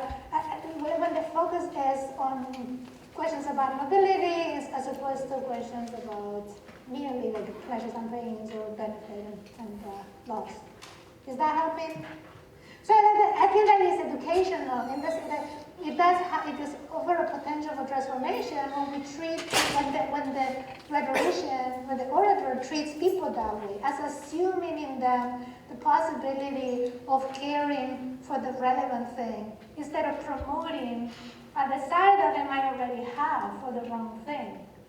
So despite the fact that they're corrupted, you're talking to listeners that are corrupted, and they pay mainly attention to the pleasant and the beneficial without paying attention to the noble. They're not completely ignorant of the fact that there's a connection between them, and they are not inability to care about the noble. So by kind of just like focusing on that, you might be offering the beginning of a turning towards those considerations. No? We have one final question here. I also wanted to ask about the, can you hear me? Can you hear me? Yeah? Okay. More another question or comment about indignation and the relationship between that and envy. And there's certainly a lot of indignation expressed by some of our public figures these days. And this is related to what you were just talking about now. There also seems like the idea that indignation is, pain by those who do well undeservedly, the judgment of what's deserved or not, I think of a former president who expresses a tremendous amount of indignation at anything, and that truly seems motivated by envy, anything that is more rather than righteous indignation, it's self-righteous indignation. And then the rhetorical power of that, too, and to incite indignation in others, none of it seems to have a beneficial result. It just becomes a cyclical in a negative way, where you create this cycle of indignation and a certain sense of that others have something that you should have, whether or not it's deserved. Good. So that is, I think that is exactly where the issue is. And I think that the distinction that Aristotle is giving us is useful in order to try to tease out that problem. So that part of what we want to do is to be able to distinguish what is proper righteous indignation, that is going to be about considerations of the search that are in the framework of what is truly good, as opposed to in the framework which is like greedy people think that is truly good.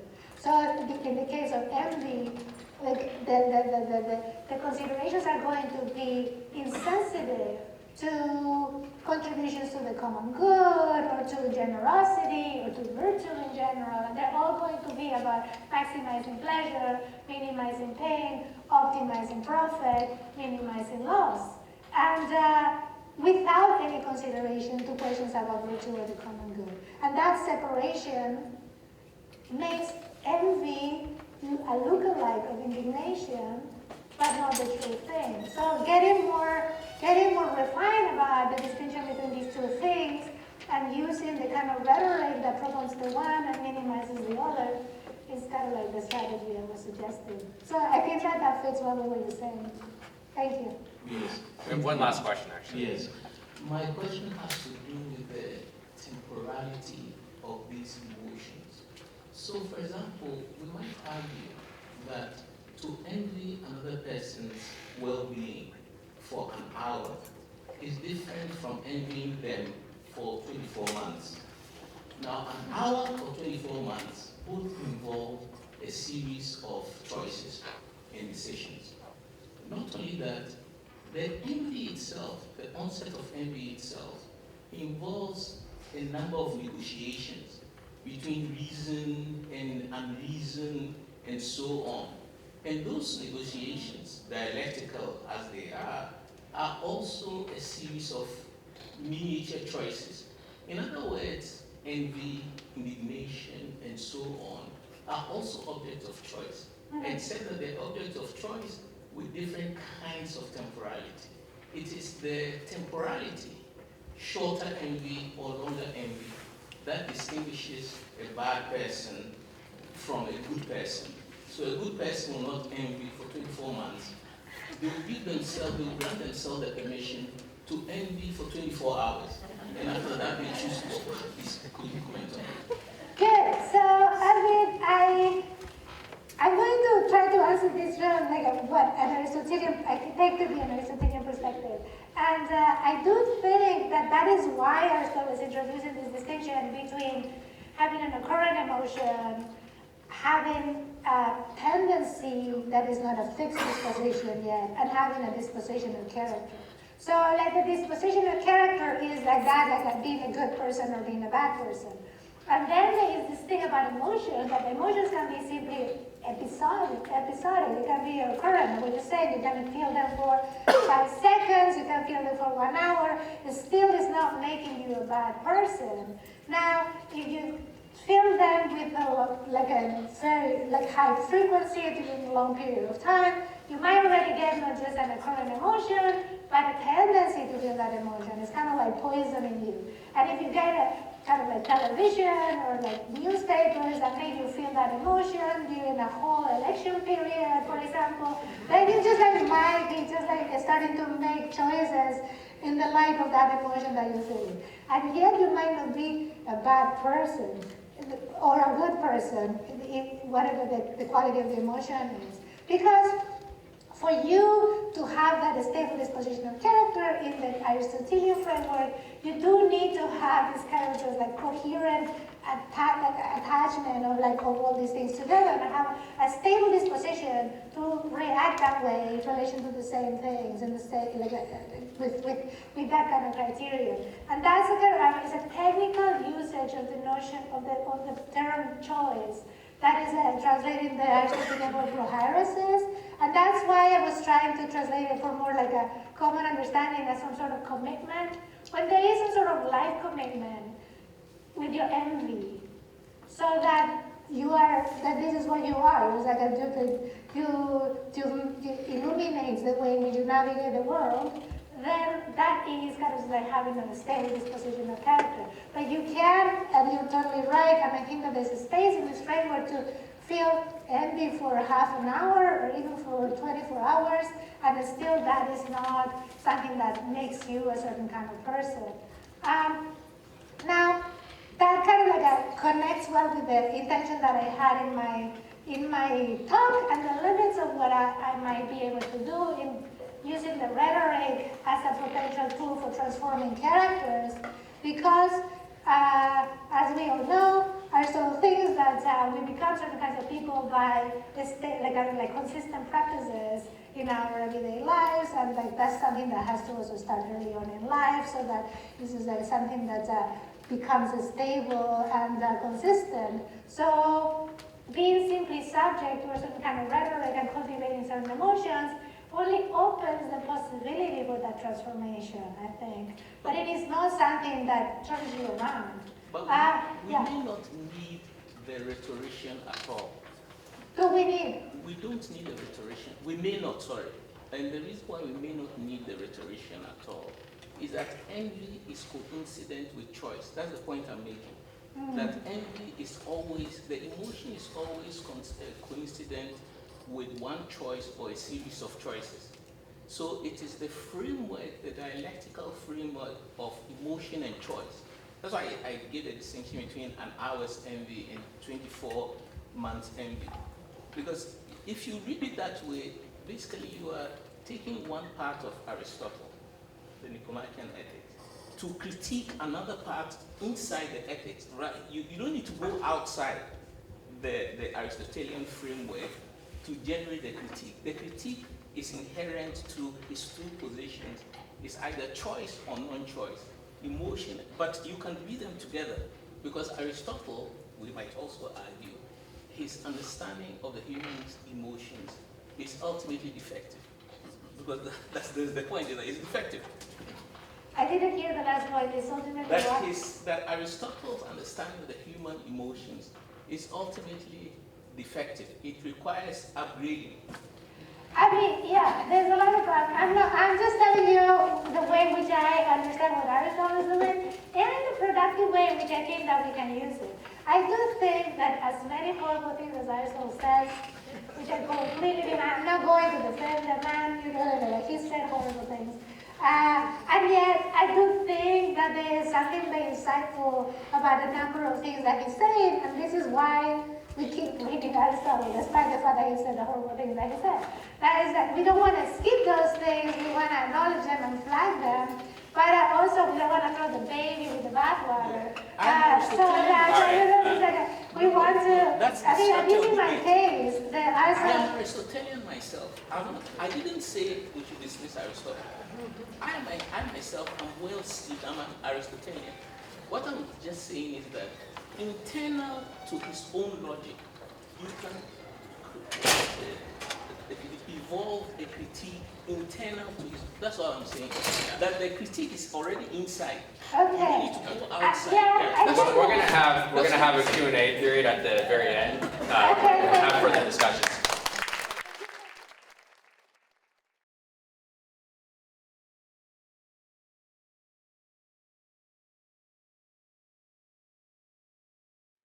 So our third panelist this afternoon is Professor Jonathan Fine, who is Assistant Professor of Philosophy here at the University of Hawaii. His research focuses on ancient Greek ethics and aesthetics and their relation to more recent approaches to these areas.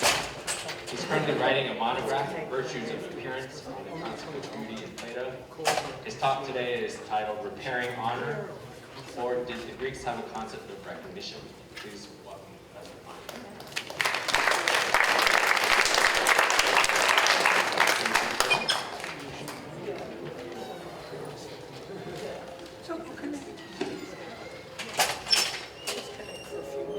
Thank you very much, George, for the introduction. I trust I'm audible all at the back. Wonderful. Thank you. I want to also thank, especially since Nick is perhaps still here, but if not, a round of applause, please, for Nick and all the organizers of the conference, including the stalwart, amazing many graduate student volunteers. When you see them, please acknowledge what a wonderful job that they've been doing to help run this conference. They don't take tips, unfortunately, but I'm sure if it were somehow to make its way to them, they wouldn't mind. Of course, I want to thank all of you for being here and my fellow panelists for their stimulating thoughts, exploring the connections that I'll be continuing to explore between ancient Greek materials on the one hand and contemporary questions about trauma and healing on the other. My remarks today will be directed towards just one strand of social and political philosophy, primarily about the suffering of oppression and its reconciliation. I have in mind that strand of social and political philosophy that some of you may know under the heading, the theory of recognition.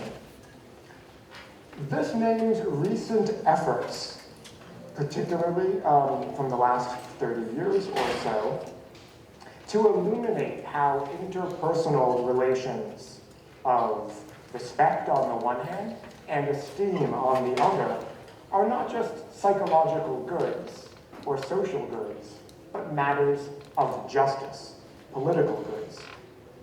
Now, these theoretical efforts under the banner of recognition try to capture, for example, the lived reality in which civil rights movements, for example, demand legal equality as a condition of respect, as well as the way in which solidarity movements among particularly minority groups, think, for example, of the queer community or various indigenous communities, seek greater affirmation or esteem for their distinctive identities. Now, the core idea of this philosophical tradition, this strand of thought of recognition, can be expressed by saying that one can't fully be free, indeed, one can't fully come to realize who one is, without the positive regard or the recognition of others. Now, this idea and its political application to civil rights movements, solidarity movements, and so forth, it has a history. And it's usually assumed that this is a uniquely and distinctly modern history. According to leading theorists of recognition, I'm thinking most notably of Charles Taylor and the work, more recently, of Axel Honneth, they claim that the concept of recognition grows out of a pre-modern concept of honor. Out of the pre-modern concept of honor, and in opposition to that pre-modern concept of honor. And the story goes something like this. Before the modern period, roughly beginning of the 17th century, but the dates vary, honor was a matter of social rank. The ranks were unequal and relatively fixed. And so when people understood themselves in terms of honor, the story goes, two things happened. First, they didn't think they deserved or owed other people respect simply by virtue of their all being human. And secondly, they understood themselves when they understood themselves in terms of honor, in terms of their belonging or their contribution to the social group of which they formed their identity. This is not to understand themselves and their worth in terms of their distinctive or unique qualities as the very individual human beings who they are. But the story goes, with the collapse of the Ancien regime, there are two conceptual shifts going with each of these two ways of understanding oneself in terms of honor. The first conceptual shift is that honor became universalized into a concept of dignity. That's what powers the demands for respect. And then secondly, the second conceptual shift It became possible not just to demand respect as a human being, but actually became possible and necessary to demand esteem for the very individual who one is. Thinkers from Rousseau to Fichte to Hegel crystallized this whole problematic. But, according to Taylor and Heinrich and others who followed suit, modern recognition made ancient honor obsolete. Now, if this story is right, then it's silly for me to ask the question in the new version of my title. Did the ancient Greeks have a concept of recognition? Now, of course, anyone familiar with Homer, and we'll be hearing a little bit more about that in due course, and you could think of Plato, Aristotle, maybe even the Stoics. No one could deny that ancient Greeks care intensely about esteem, and that ancient Greek intellectuals reflect very sensitively, I would say, on the psychology of this desire and its ethics. That is, what it is for that desire to go well or to go poorly, well for an individual and well for a political community. But the usual story that I've just been narrating suggests that these ancient Greeks, the thinkers and those who they're describing, they lack a constellation of certain ethical concepts insofar as these thinkers and people understand themselves in terms of the concept of honor. Now, there are enormous questions in this terrain, questions about what it takes to have a concept, about what it takes for different cultures, ancient Greek and our own, whoever we are supposed to be, to have the same concept, and about how to proceed when, of course, for us, the concept of recognition, as well, I should add, of honor, is hardly singular or uncontested. In other words, it's not entirely clear if we ask about ancient Greek forms of recognition, what it is that we're even talking about. Now, I hope, despite the enormity of these questions, in fact, because of the enormity of these questions, I'm just going to set these to the side. But I think I can do this without much loss, at least for my present purposes, for the reason that I don't so much want to answer the question of my title, whether the Greeks have a concept of recognition, so much as simply to raise it. And my hope is that by raising it, we'll be able to think more richly about the place of honor in our ethical and political lives. My hope is to do this by pointing out some features of the concept of honor, the Greek is time, first in Homer and then in Plato. My choice of thinkers, or really episodes in each thinker, is deliberate, because in my view, they help to show that ancient Greek honor is much more contested and much ethically richer, indeed more similar, to the discourse of recognition than the traditional story that I've been narrating allows. And so in turn, by recovering from these ancient Greek ethical materials a more complicated view of honor for ourselves, we can hopefully throw some fresh light onto dimensions of recognition and its conceptual history. What we'll be doing, in other words, is looking at just a couple of episodes that will be episodes of, if not trauma, the suffering of dishonor and attempts to repair it, or really failed attempts to repair it, in order to think about the dynamics of honor and their ethical and social and political purchase. I'll begin in a first section. There's no slide or anything, you'll just have to bear with me for a moment, but there'll be a reason why I don't have any other visual materials that I'll explain in just a moment. I'll begin with what I'll call the Homeric view of honor. In Homer, honor, time, is one's worth and the recognition of one's worth by others. I've already begun to speak of recognition. You might think this begs all kinds of questions, but my hope is just to make clear why I think that this will be appropriate. Honor, to begin with some basics, is necessarily social. Not only is it a special status that belongs to members of some group, and not everyone can be a member of this group. If everyone has honor, no one has it. But whether one has honor and how much honor one has depends on receiving esteem as well as respect from others. Attitudes of respect or esteem make honor more than just a descriptive title, and this is important because the concept of honor doesn't just name a rank in Homer, it names a normative status. A king, for example, that greedy, dog-eyed king Agamemnon, has honor by virtue of his rank. He's entitled to respect from his army, and his army is obligated to respect him in turn. More importantly, all Homeric warriors are entitled to and are supposed to be owing respect from one another insofar as they're members of the same cooperative group, the same band of brothers. Now this baseline of equality, so to speak, among Homeric heroes constitutes what Frank Henderson calls horizontal honor. And what this does is it sets the stage, the basis on which Homeric heroes compete amongst themselves for more honor or esteem, by which they distinguish themselves among the members of the group. That's what Henderson calls vertical honor. Now, the crucial question, of course, in all of this is, what's the standard of worth or honor? And as we'll see in just a moment, from the famous quarrel between Achilles and Agamemnon that many of you will remember, the difficulty is that the Homeric concept of honor actually involves conflicting standards of worth.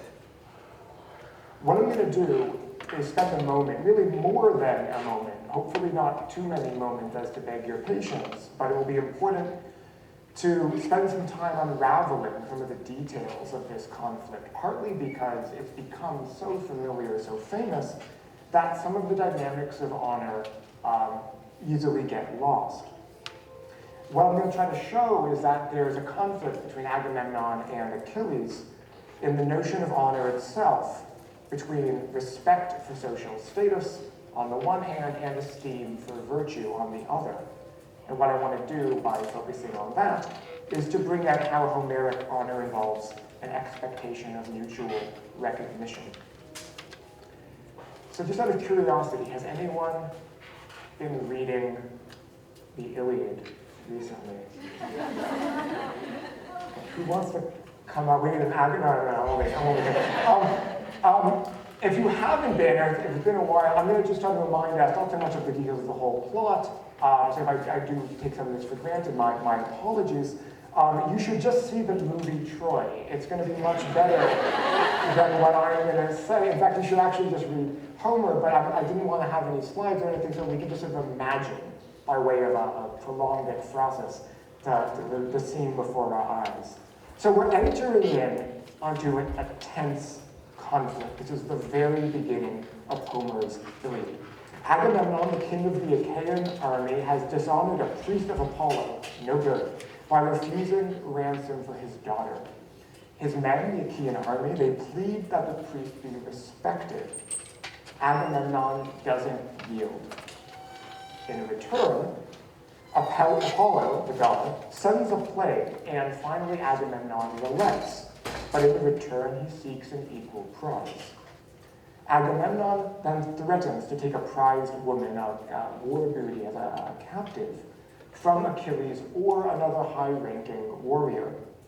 The trouble in all of this, which will alarm Achilles, is that while a king deserves no less honor than his inferiors, to deny a warrior his fair share is to dishonor him.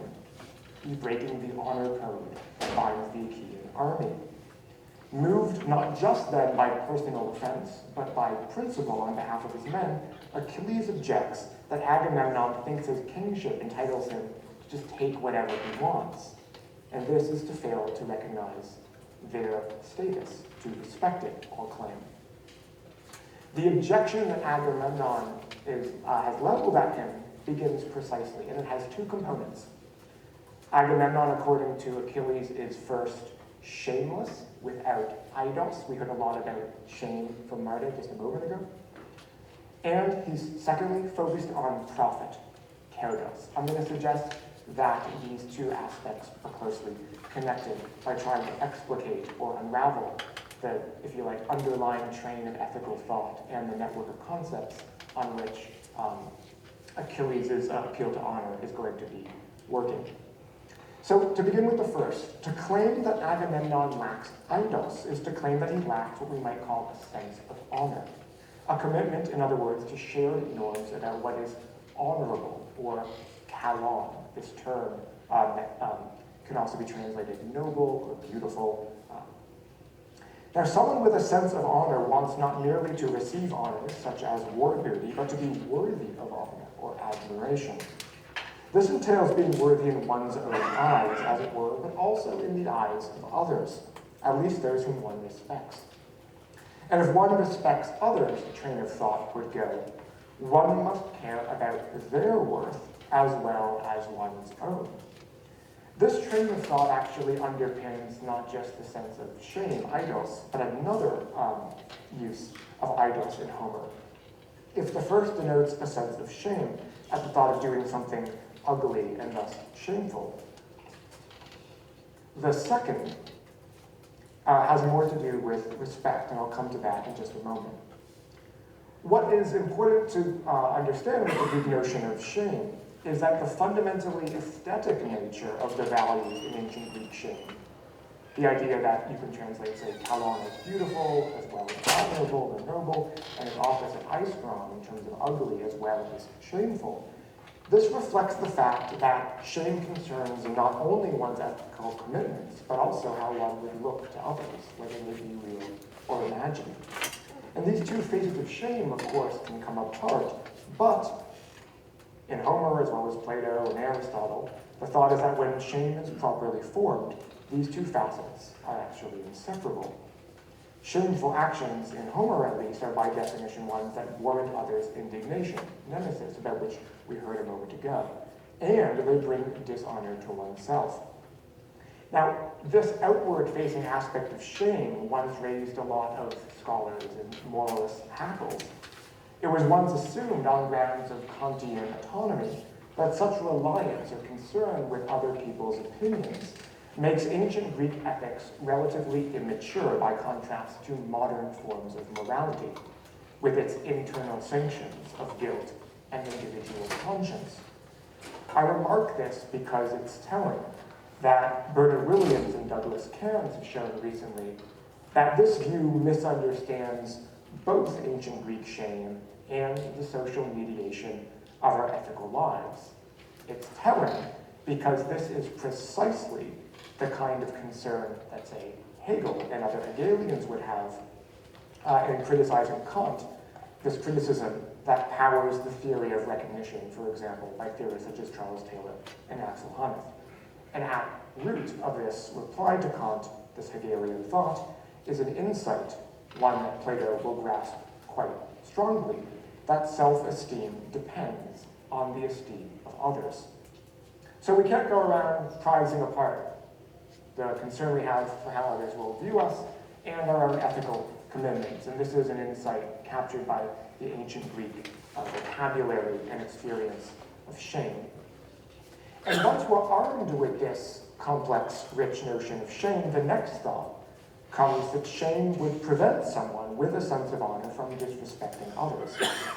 Rather, they would feel eidos for them. That is, in a second use of eidos, to honor them, or we may say, to respect them. That's exactly what Agamemnon has failed to do. If Agamemnon had a sense of honor and cared about his own worth, the charge goes, he would care to recognize the worth of others, his fellow band of brothers, and he would desire to earn their recognition too. Achilles' first objection then, or the first facet of it, is that Agamemnon basically doesn't give to other people the same regard that he desires from them, and he doesn't appreciate that they regard themselves in the same way as deserving of honor that he regards himself. He violates the norm that honor should be reciprocal. You might think at this point that the same objection ought to apply to Achilles, right? Namely, if Achilles had a sense of honor, wouldn't he respect the status of a king and not insult his superior and then just give back his prize? Now, Achilles actually has two arguments, one that he makes somewhat more explicitly to defend against this objection in his initial riposte of Agamemnon. One is that if honor depends on what others think of you and that they think well of you, then you need to show you deserve honor by responding to disrespect in a public way. If Achilles were to stand to be dishonored, as he puts it, treated in his infamous phrase like a worthless refugee, one without time, then he would be a nobody. But there's a second and I think more interesting line of response that Achilles has, and it's the one on which his objection is really turning. Because his objection doesn't turn solely around the idea that he's owed respect by virtue of his social status as a member of the group. It's more so that honor is based also not just on social status, but on virtue or excellence, arete. And while these two standards of worth, social status and virtue, often fit nicely together in Homer, here they conflict. And this makes who deserves honor, and on what grounds, much more contestable, much more fraught and anxious than Taylor and Hunter's genealogy of recognition would lead us to believe. To see how this works, we need to look at two dimensions of virtue that matter to Achilles' argument. This is going to lead us from the claim that Agamemnon likes idols to the claim that he's focused on profit. The most obvious dimension of virtue is that Achilles is just the most courageous in battle. The recognition of this achievement isn't respect, but esteem, and Achilles wants more of it. He complains that he does all the hard work, but Agamemnon always gets the greater share of the booty. And unfortunately, he complains to Achilles, he's left with some small but dear thing. Now, it might sound when we hear this that Achilles thinks that he's actually equal to, maybe even so haughty as to think himself superior to Agamemnon. But I don't think that we should think that Achilles is claiming that he deserves a reward equal or greater to a king. And his argument actually would lose its force if he didn't at least appear, maybe just for rhetorical purposes, to be content with the usual distribution of the booty. While small, he says, his reward is dear to him. After all, Achilles is appealing to a second virtue here, not just courage, but generosity. His crucial claim is that he's followed the norms, the shared norms in his honor group of reciprocal generosity. And Agamemnon has violated these norms. That's what he hints at when he says that Agamemnon is focused on profit. Let me explain. Now, if you're a Homeric warrior chieftain, you're supposed to give generously. If you're not a Homeric warrior chieftain, you're also supposed to give generously. That's very important if you're a Homeric warrior chieftain that you do that. And what that means is that you give to one another, the members of your cooperating group of people of a similar social status, without obligating anything specific in return. Think here of the model of giving a gift or hospitality, not the model of repaying a debt or a quid pro quo agreement. Achilles taps into this norm just before he mentions that he does all the hard work, when he says that he's coming to the battlefield, risking his life for Agamemnon and his brother Menelaus as a favor, charis, to Agamemnon and his brother. When Achilles observes that his prize is never equal to Agamemnon's then, his point, I think, is to emphasize that he's generously rewarded Agamemnon in the past. But now, the exact moment Agamemnon feels that he's gotten less than he deserves, he demands compensation, paying no mind to others' worth or their past acts of generosity. So, not only does Agamemnon ignore that virtue, like social status, deserves honor, we can see Achilles pointing out that he ignores that the value of honor is quite distinct from the exchange value of material goods. That is why Achilles says Agamemnon is focused on profit, on wealth, on luxury, he also says. Someone with a sense of honor can't stand to be dishonored by someone who so clearly doesn't get the gain, who so clearly doesn't themselves have a sense of honor and feel internally motivated by the norms of what is beautiful or admirable in their community. This is someone, namely Agamemnon, who fails to respect his status, esteem his virtues of courage and generosity, and reciprocate his own generosity. And so, without further ado, Achilles withdraws to his ships. Mayhem ensues.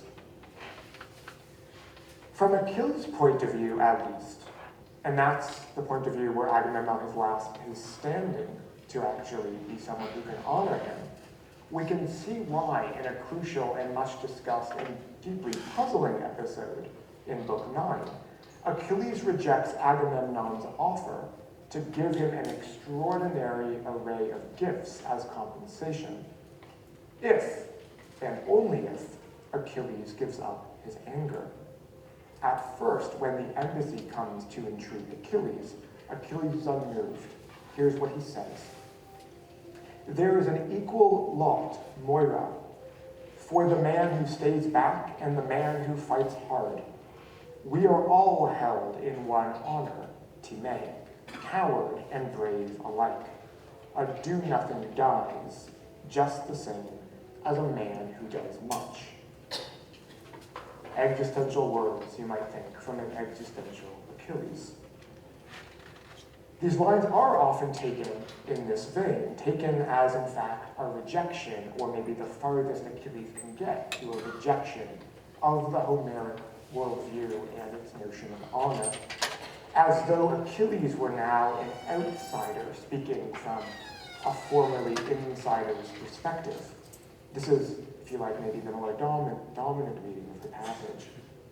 On this reading, Achilles might be thinking something like the following.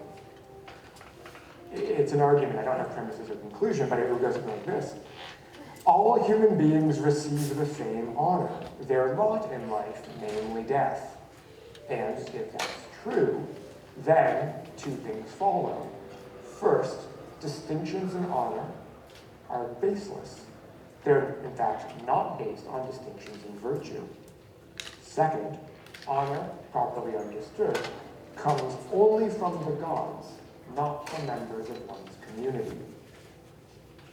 That's a potential argument that you might reconstruct on this more existential reading of these lines.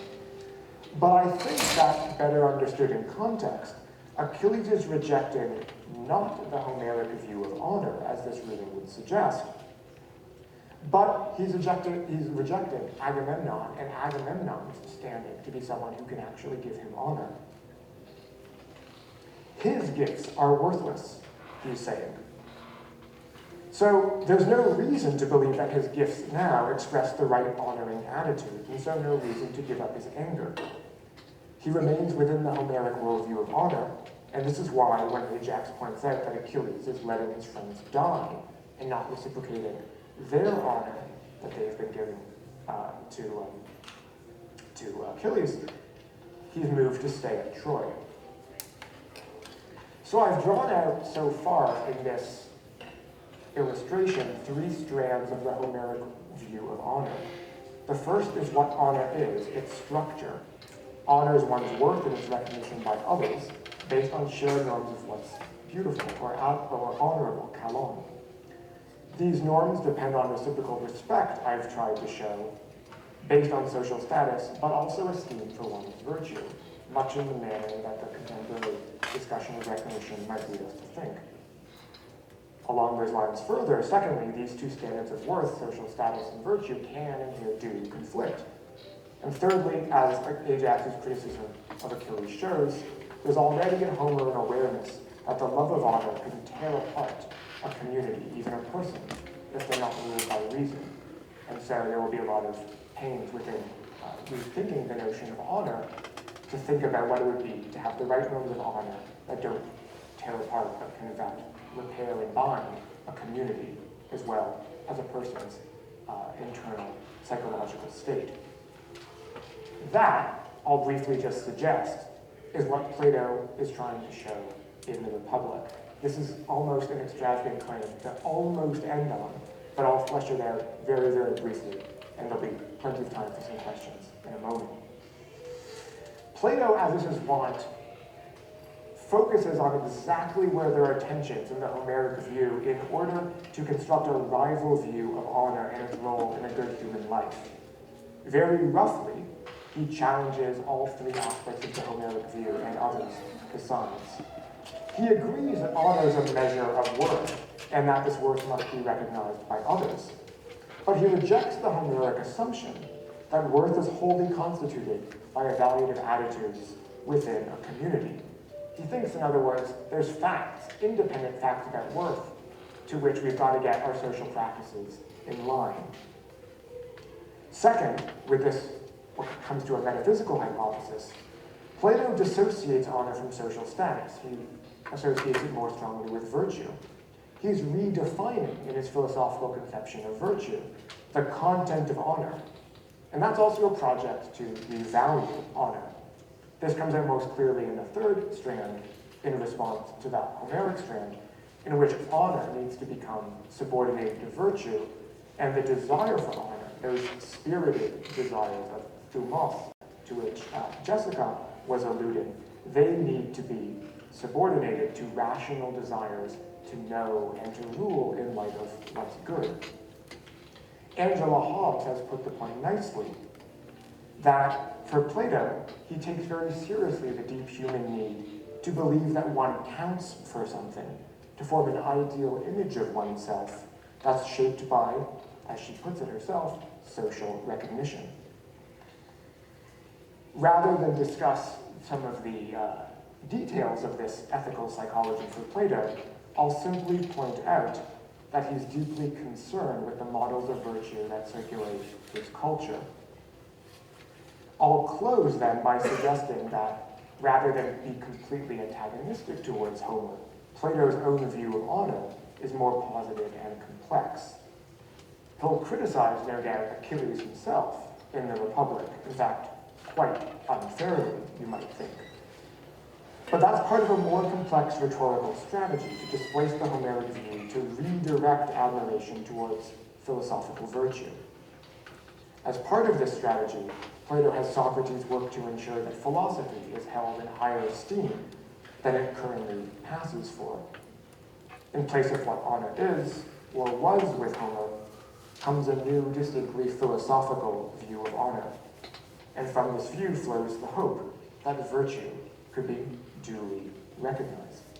So in closing, what I've tried to suggest, primarily by focusing on a crucial moment or a couple of moments in Homer, is that the ancient Greek debate about honor is more continuous with modern paradigms of recognition. This is not to deny that the concept of honor has its point, of recognition. Our own has its point in an entirely different problematic. We're not going to find ancient Greeks wondering how to explain self-consciousness, how it develops out of intersubjectivity, or how to ensure that there's respect for autonomy and human dignity, things that we might all hope for. But still, I think that Homer and Plato can help us to think well about the human need for respect and esteem, its problems and its potential, but the ways our identities are bound with the positive regard for others. Thank you. There'll now be time.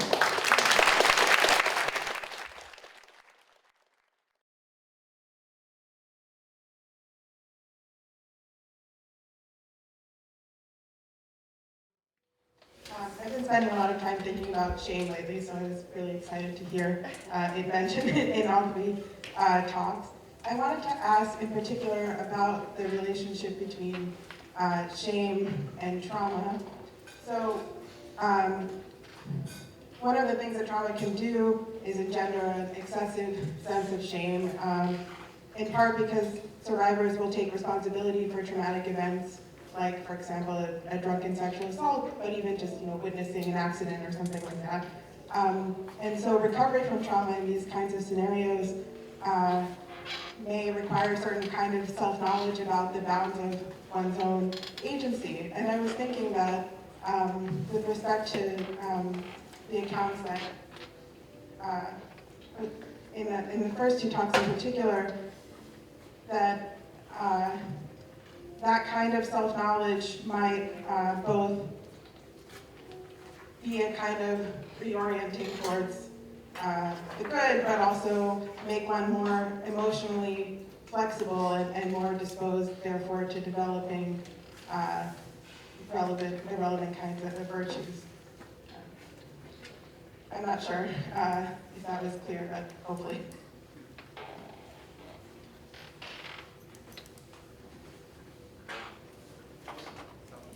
There we go. Thank you for the question. So I'll begin, and maybe there'll be others who want to add on. There is something, and I think I've come out in all three talks, something that might seem at first peculiar about the ancient Greek notion of shame in this respect. We often think of it as maybe politically harmful, think of what work, horrible work it does to one's psyche to be shamed, particularly in public ways. And so the idea that shame is somehow, if not a virtue, a semi-virtue, or something that can be conducive towards it might be strange. This might be one of these cases where either shame is more complex or we tend to focus on just its negative aspects. There seems to be this notion that has been alluded to a few times of what is honorable as opposed to shameful, that it is really important for many ancient Greek thinkers for not just directing one towards what's good or beneficial, but also to living up to ideals that one has, particularly in community with others. And so where a notion of honor is the flip side of shame, or in fact maybe they can sort of do powerful motivational work, both of them in a sense, it does seem like there's going to be also this more positive potential. Whether this will satisfy the concern that people, I think, coming behind your question, rightly have about the traumatic experience of being shamed, might depend on whether we think also honor, as its positive complement, can play a positive force as well. But I think that's the kind of shape of the ancient replies that they might have. But perhaps Jessica might want to add further. Maybe just a distinction, because I think that there's a classic, whenever shame comes up, there's a conceptual kind of ambiguity or like a multi-value. Like shame has those negative aspects, and then I think that in Greek philosophers, but also in the Homeric tradition, you see it having this other positive aspect. It's like, are we talking about the same thing?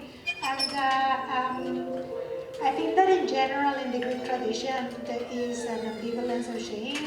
That like there's, in some cases, there's even like good shame and bad shame. So that, and I think that is related. It's a little connected to the distinction that I was trying to establish, which is between envy and indignation. Actually, in the sense that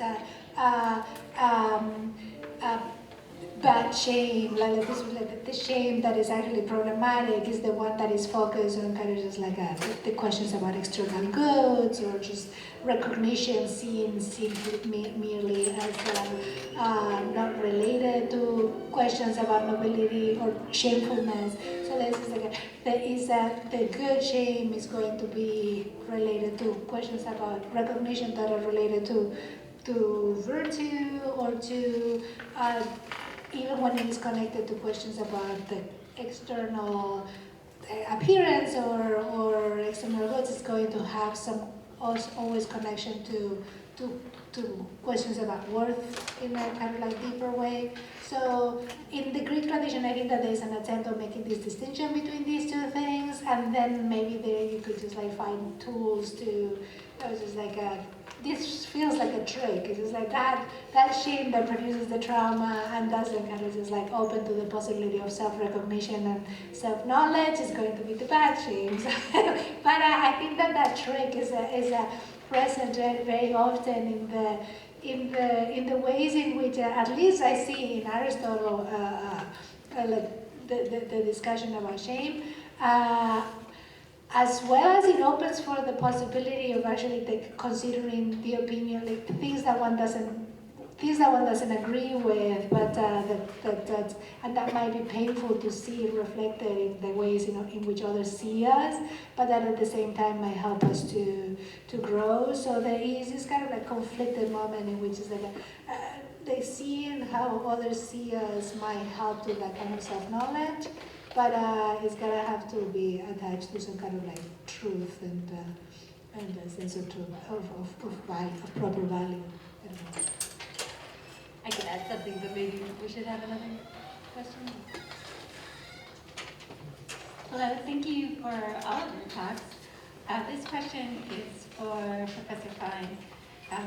I'm interested in this idea that our honor is akin or similar to the ancient Greeks, except when it comes to pride and megalopsychia, right? So megalopsychia is that virtue, it's the crowning of the virtues, but it often gets translated as pride. But come Christianity, pride is a sin. It's like one of the deadly sins. And so I was wondering if that complicates things, or if that can provide a counterexample. So I'm curious, what's the relation of pride and honor? Still on? Thank you. A fabulous question. I think the short reply, and I hope it's not glib, is it will depend to what extent we are Christian, I suppose, when we think about what our notion of honor might be. I think it's completely right to think that pride being a sin will mark one potential difference with ancient Greek ethical thinkers. It should be said that that's maybe one reason to think that pride, at least as a translation, will not always track megalopsychia. Literally, it means something like great soul, greatness of soul. And it's that attitude that deals in the right kind of way with large honors. And part of what's important to this is that it embodies a recognition that one is worthy of large honors, but you're not sort of overly focused on it, nor are you focused on sort of small slights. That would be to be small-souled as opposed to great-souled. It seems to me like this is not an attitude that's so far away from things that we might prize now, when we think that people are supposed to, have noble ideals and so not sweat the small stuff, for example. One place where you might think that there's a large difference is the extent to which we should actually care about what other people think. And there's, of course, this line descending particularly from Kant that would suggest that would be very much unvirtuous.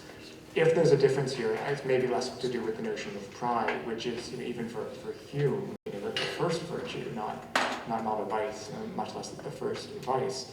And so I think it will depend on to what extent there are, so to speak, various Judeo-Christian, as well as, it doesn't quite come to the same thing, but Kantian elements in our notion of pride and related notions such as honor.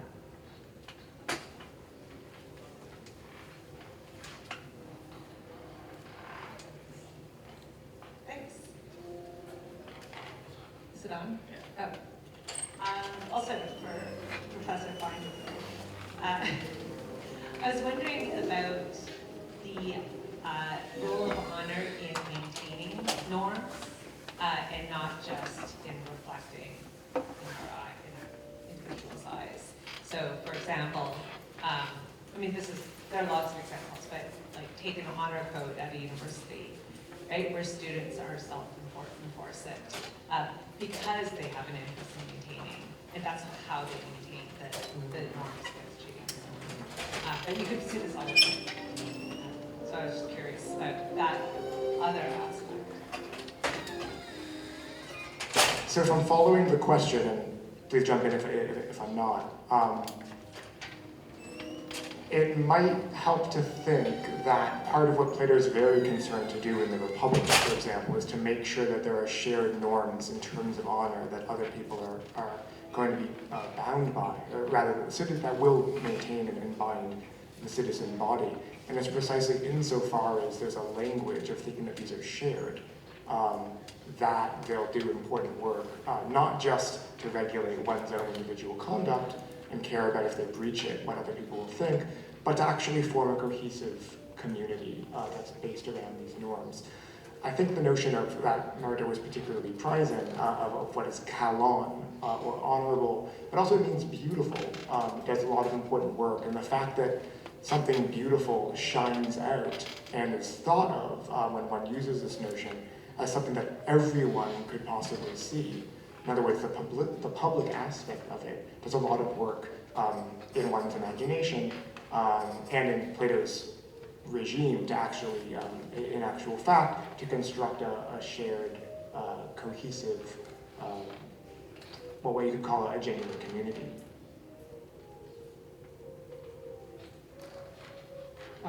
Thank you, Jonathan, and thank you all for the amazing talks. I have one comment for Jonathan and Marta, and one question for Jessica and Marta.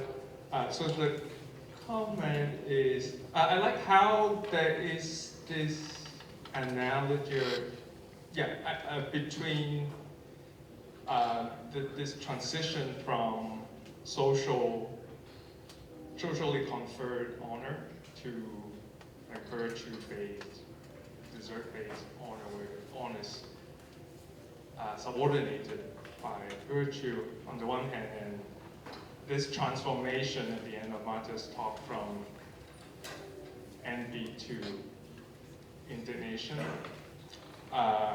It seems that there's a similar move here from caring about what others think of you to just caring whether you actually objectively deserve honor.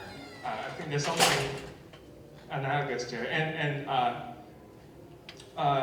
since this is East-West Conference, I think it's worth mentioning that in Mengzi, in this early Confucian text, there's a distinction drawn between what is called the honor of human honor, things that others confer upon you, like the rank of being a count or a duke or whatever, versus honor of heaven, which might mean like the noblest part inside you that is endowed upon us all by heaven. And the monks also would speak of cases where, say, a person is easily offended by others, like they wouldn't take insult, and they would attack or retaliate, maybe rashly, in defense of their honor, kind of regardless of the consequence, even if they may die. Perhaps for Mengzi, that is a low form of courage, but maybe for him that is like the beginning of courage. And so there it seems also there's something analogous to what you two are gesturing at. And as for Marta and Jessica, when I was considering that list of emotions in the rhetoric, logically there's a space left out, not covered, namely pleasure at the goods of others, regardless of desert. I don't know what to call, maybe congratulation. Someone who is of a cheerful disposition may just cheer or congratulate others, good fortune, regardless of whether they deserve it or not. So one small question is, I wonder what Aristotle would think of that. But mainly, I wonder if Plato, on Jessica's elaboration or account of all those emotions, whether it only makes sense to have emulation and congratulation for others, because there's no robust evil, and it seems that there's no genuine good that no one deserves. It seems, I'm not sure, but it seems to follow from that picture. I shouldn't begrudge someone actually connected to the good.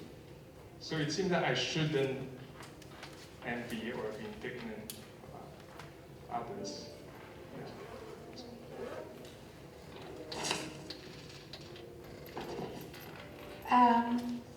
Thank you. But the comment is super useful for me, and that is exactly my dream. So like these parallels that it works out so well, that actually indignation is parallel to what's happening with shame, and there is this kind of just like degree, intermediate state, and then I kind of just like the possibility of transforming into this stable disposition.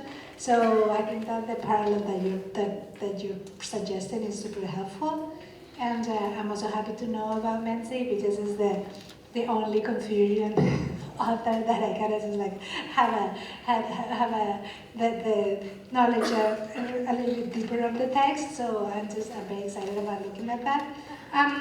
About your question in relation to Jessica, I'm not sure whether the question was for me in some sense, but I have a comment about that picture because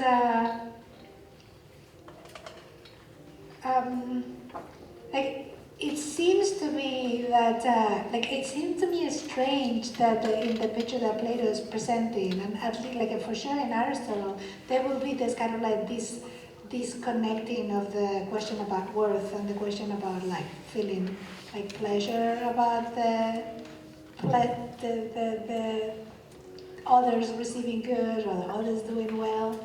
I mean, I don't know, I don't really know how to articulate it, but maybe it's just I'm gonna give it to Jessica. I mean, I don't know whether I spaced out 1 second, but when you brought up the example about the graduate, the friend from grad school, that was like a terrible person, but nonetheless you felt fond of, it's just this is so, I know, but it's just I feel like Plato would just be just crawling in his stomach. I feel that because my impression is, and I don't know, I'm not sure whether you were going in that direction, but my impression is that Plato wants to have those things very joined. So that okay, good. Yeah, then I didn't understand something. Go ahead. Well, that's a different question now. I'm going to answer Gus's question first. Right. Yeah, I mean, I don't know. So, right, Socrates in the Crito says a good person can't be harmed, or in the Apology, and so you might think, you shouldn't feel bad. I shouldn't feel bad if you're going to unjustly put me to death. I shouldn't feel bad if you're going to unjustly put my friends to death, or, also maybe there's no, if you really have that kind of proto-Stoic view, or I think kind of Buddhist view, then I guess you shouldn't rejoice when conventionally good things happen to other people. You shouldn't feel bad when conventionally bad things happen to other people, because none of those things matter at all, right? So I don't know, I think there's tensions in Plato, the Plato of, say, the Republic. Because on the one hand, we shouldn't care about physical pleasures and pains, and likewise we shouldn't care about honors and rewards and things like that. On the other hand, justice is really important. So should we not have any kind of emotional reaction? If I see someone doing injustice to another person, should I not have any? Should I not be indignant? Or if I see someone undeservedly prospering, should I not be indignant? Or so I don't know. I think there is maybe a bit of a tension between, on the one hand, wanting to turn away from all these things and recognize them as essentially worthless, the way that a Stoic would, and on the other hand, thinking, this is inappropriate. Maybe we could try to resolve it with something like, by doing unjust actions, you're making your soul worse, and that's bad, and I feel bad about that for you. I don't know. But I could answer Marta's question, or I could let somebody in the audience have a question. Let's let someone in the audience. Let's thank our panel.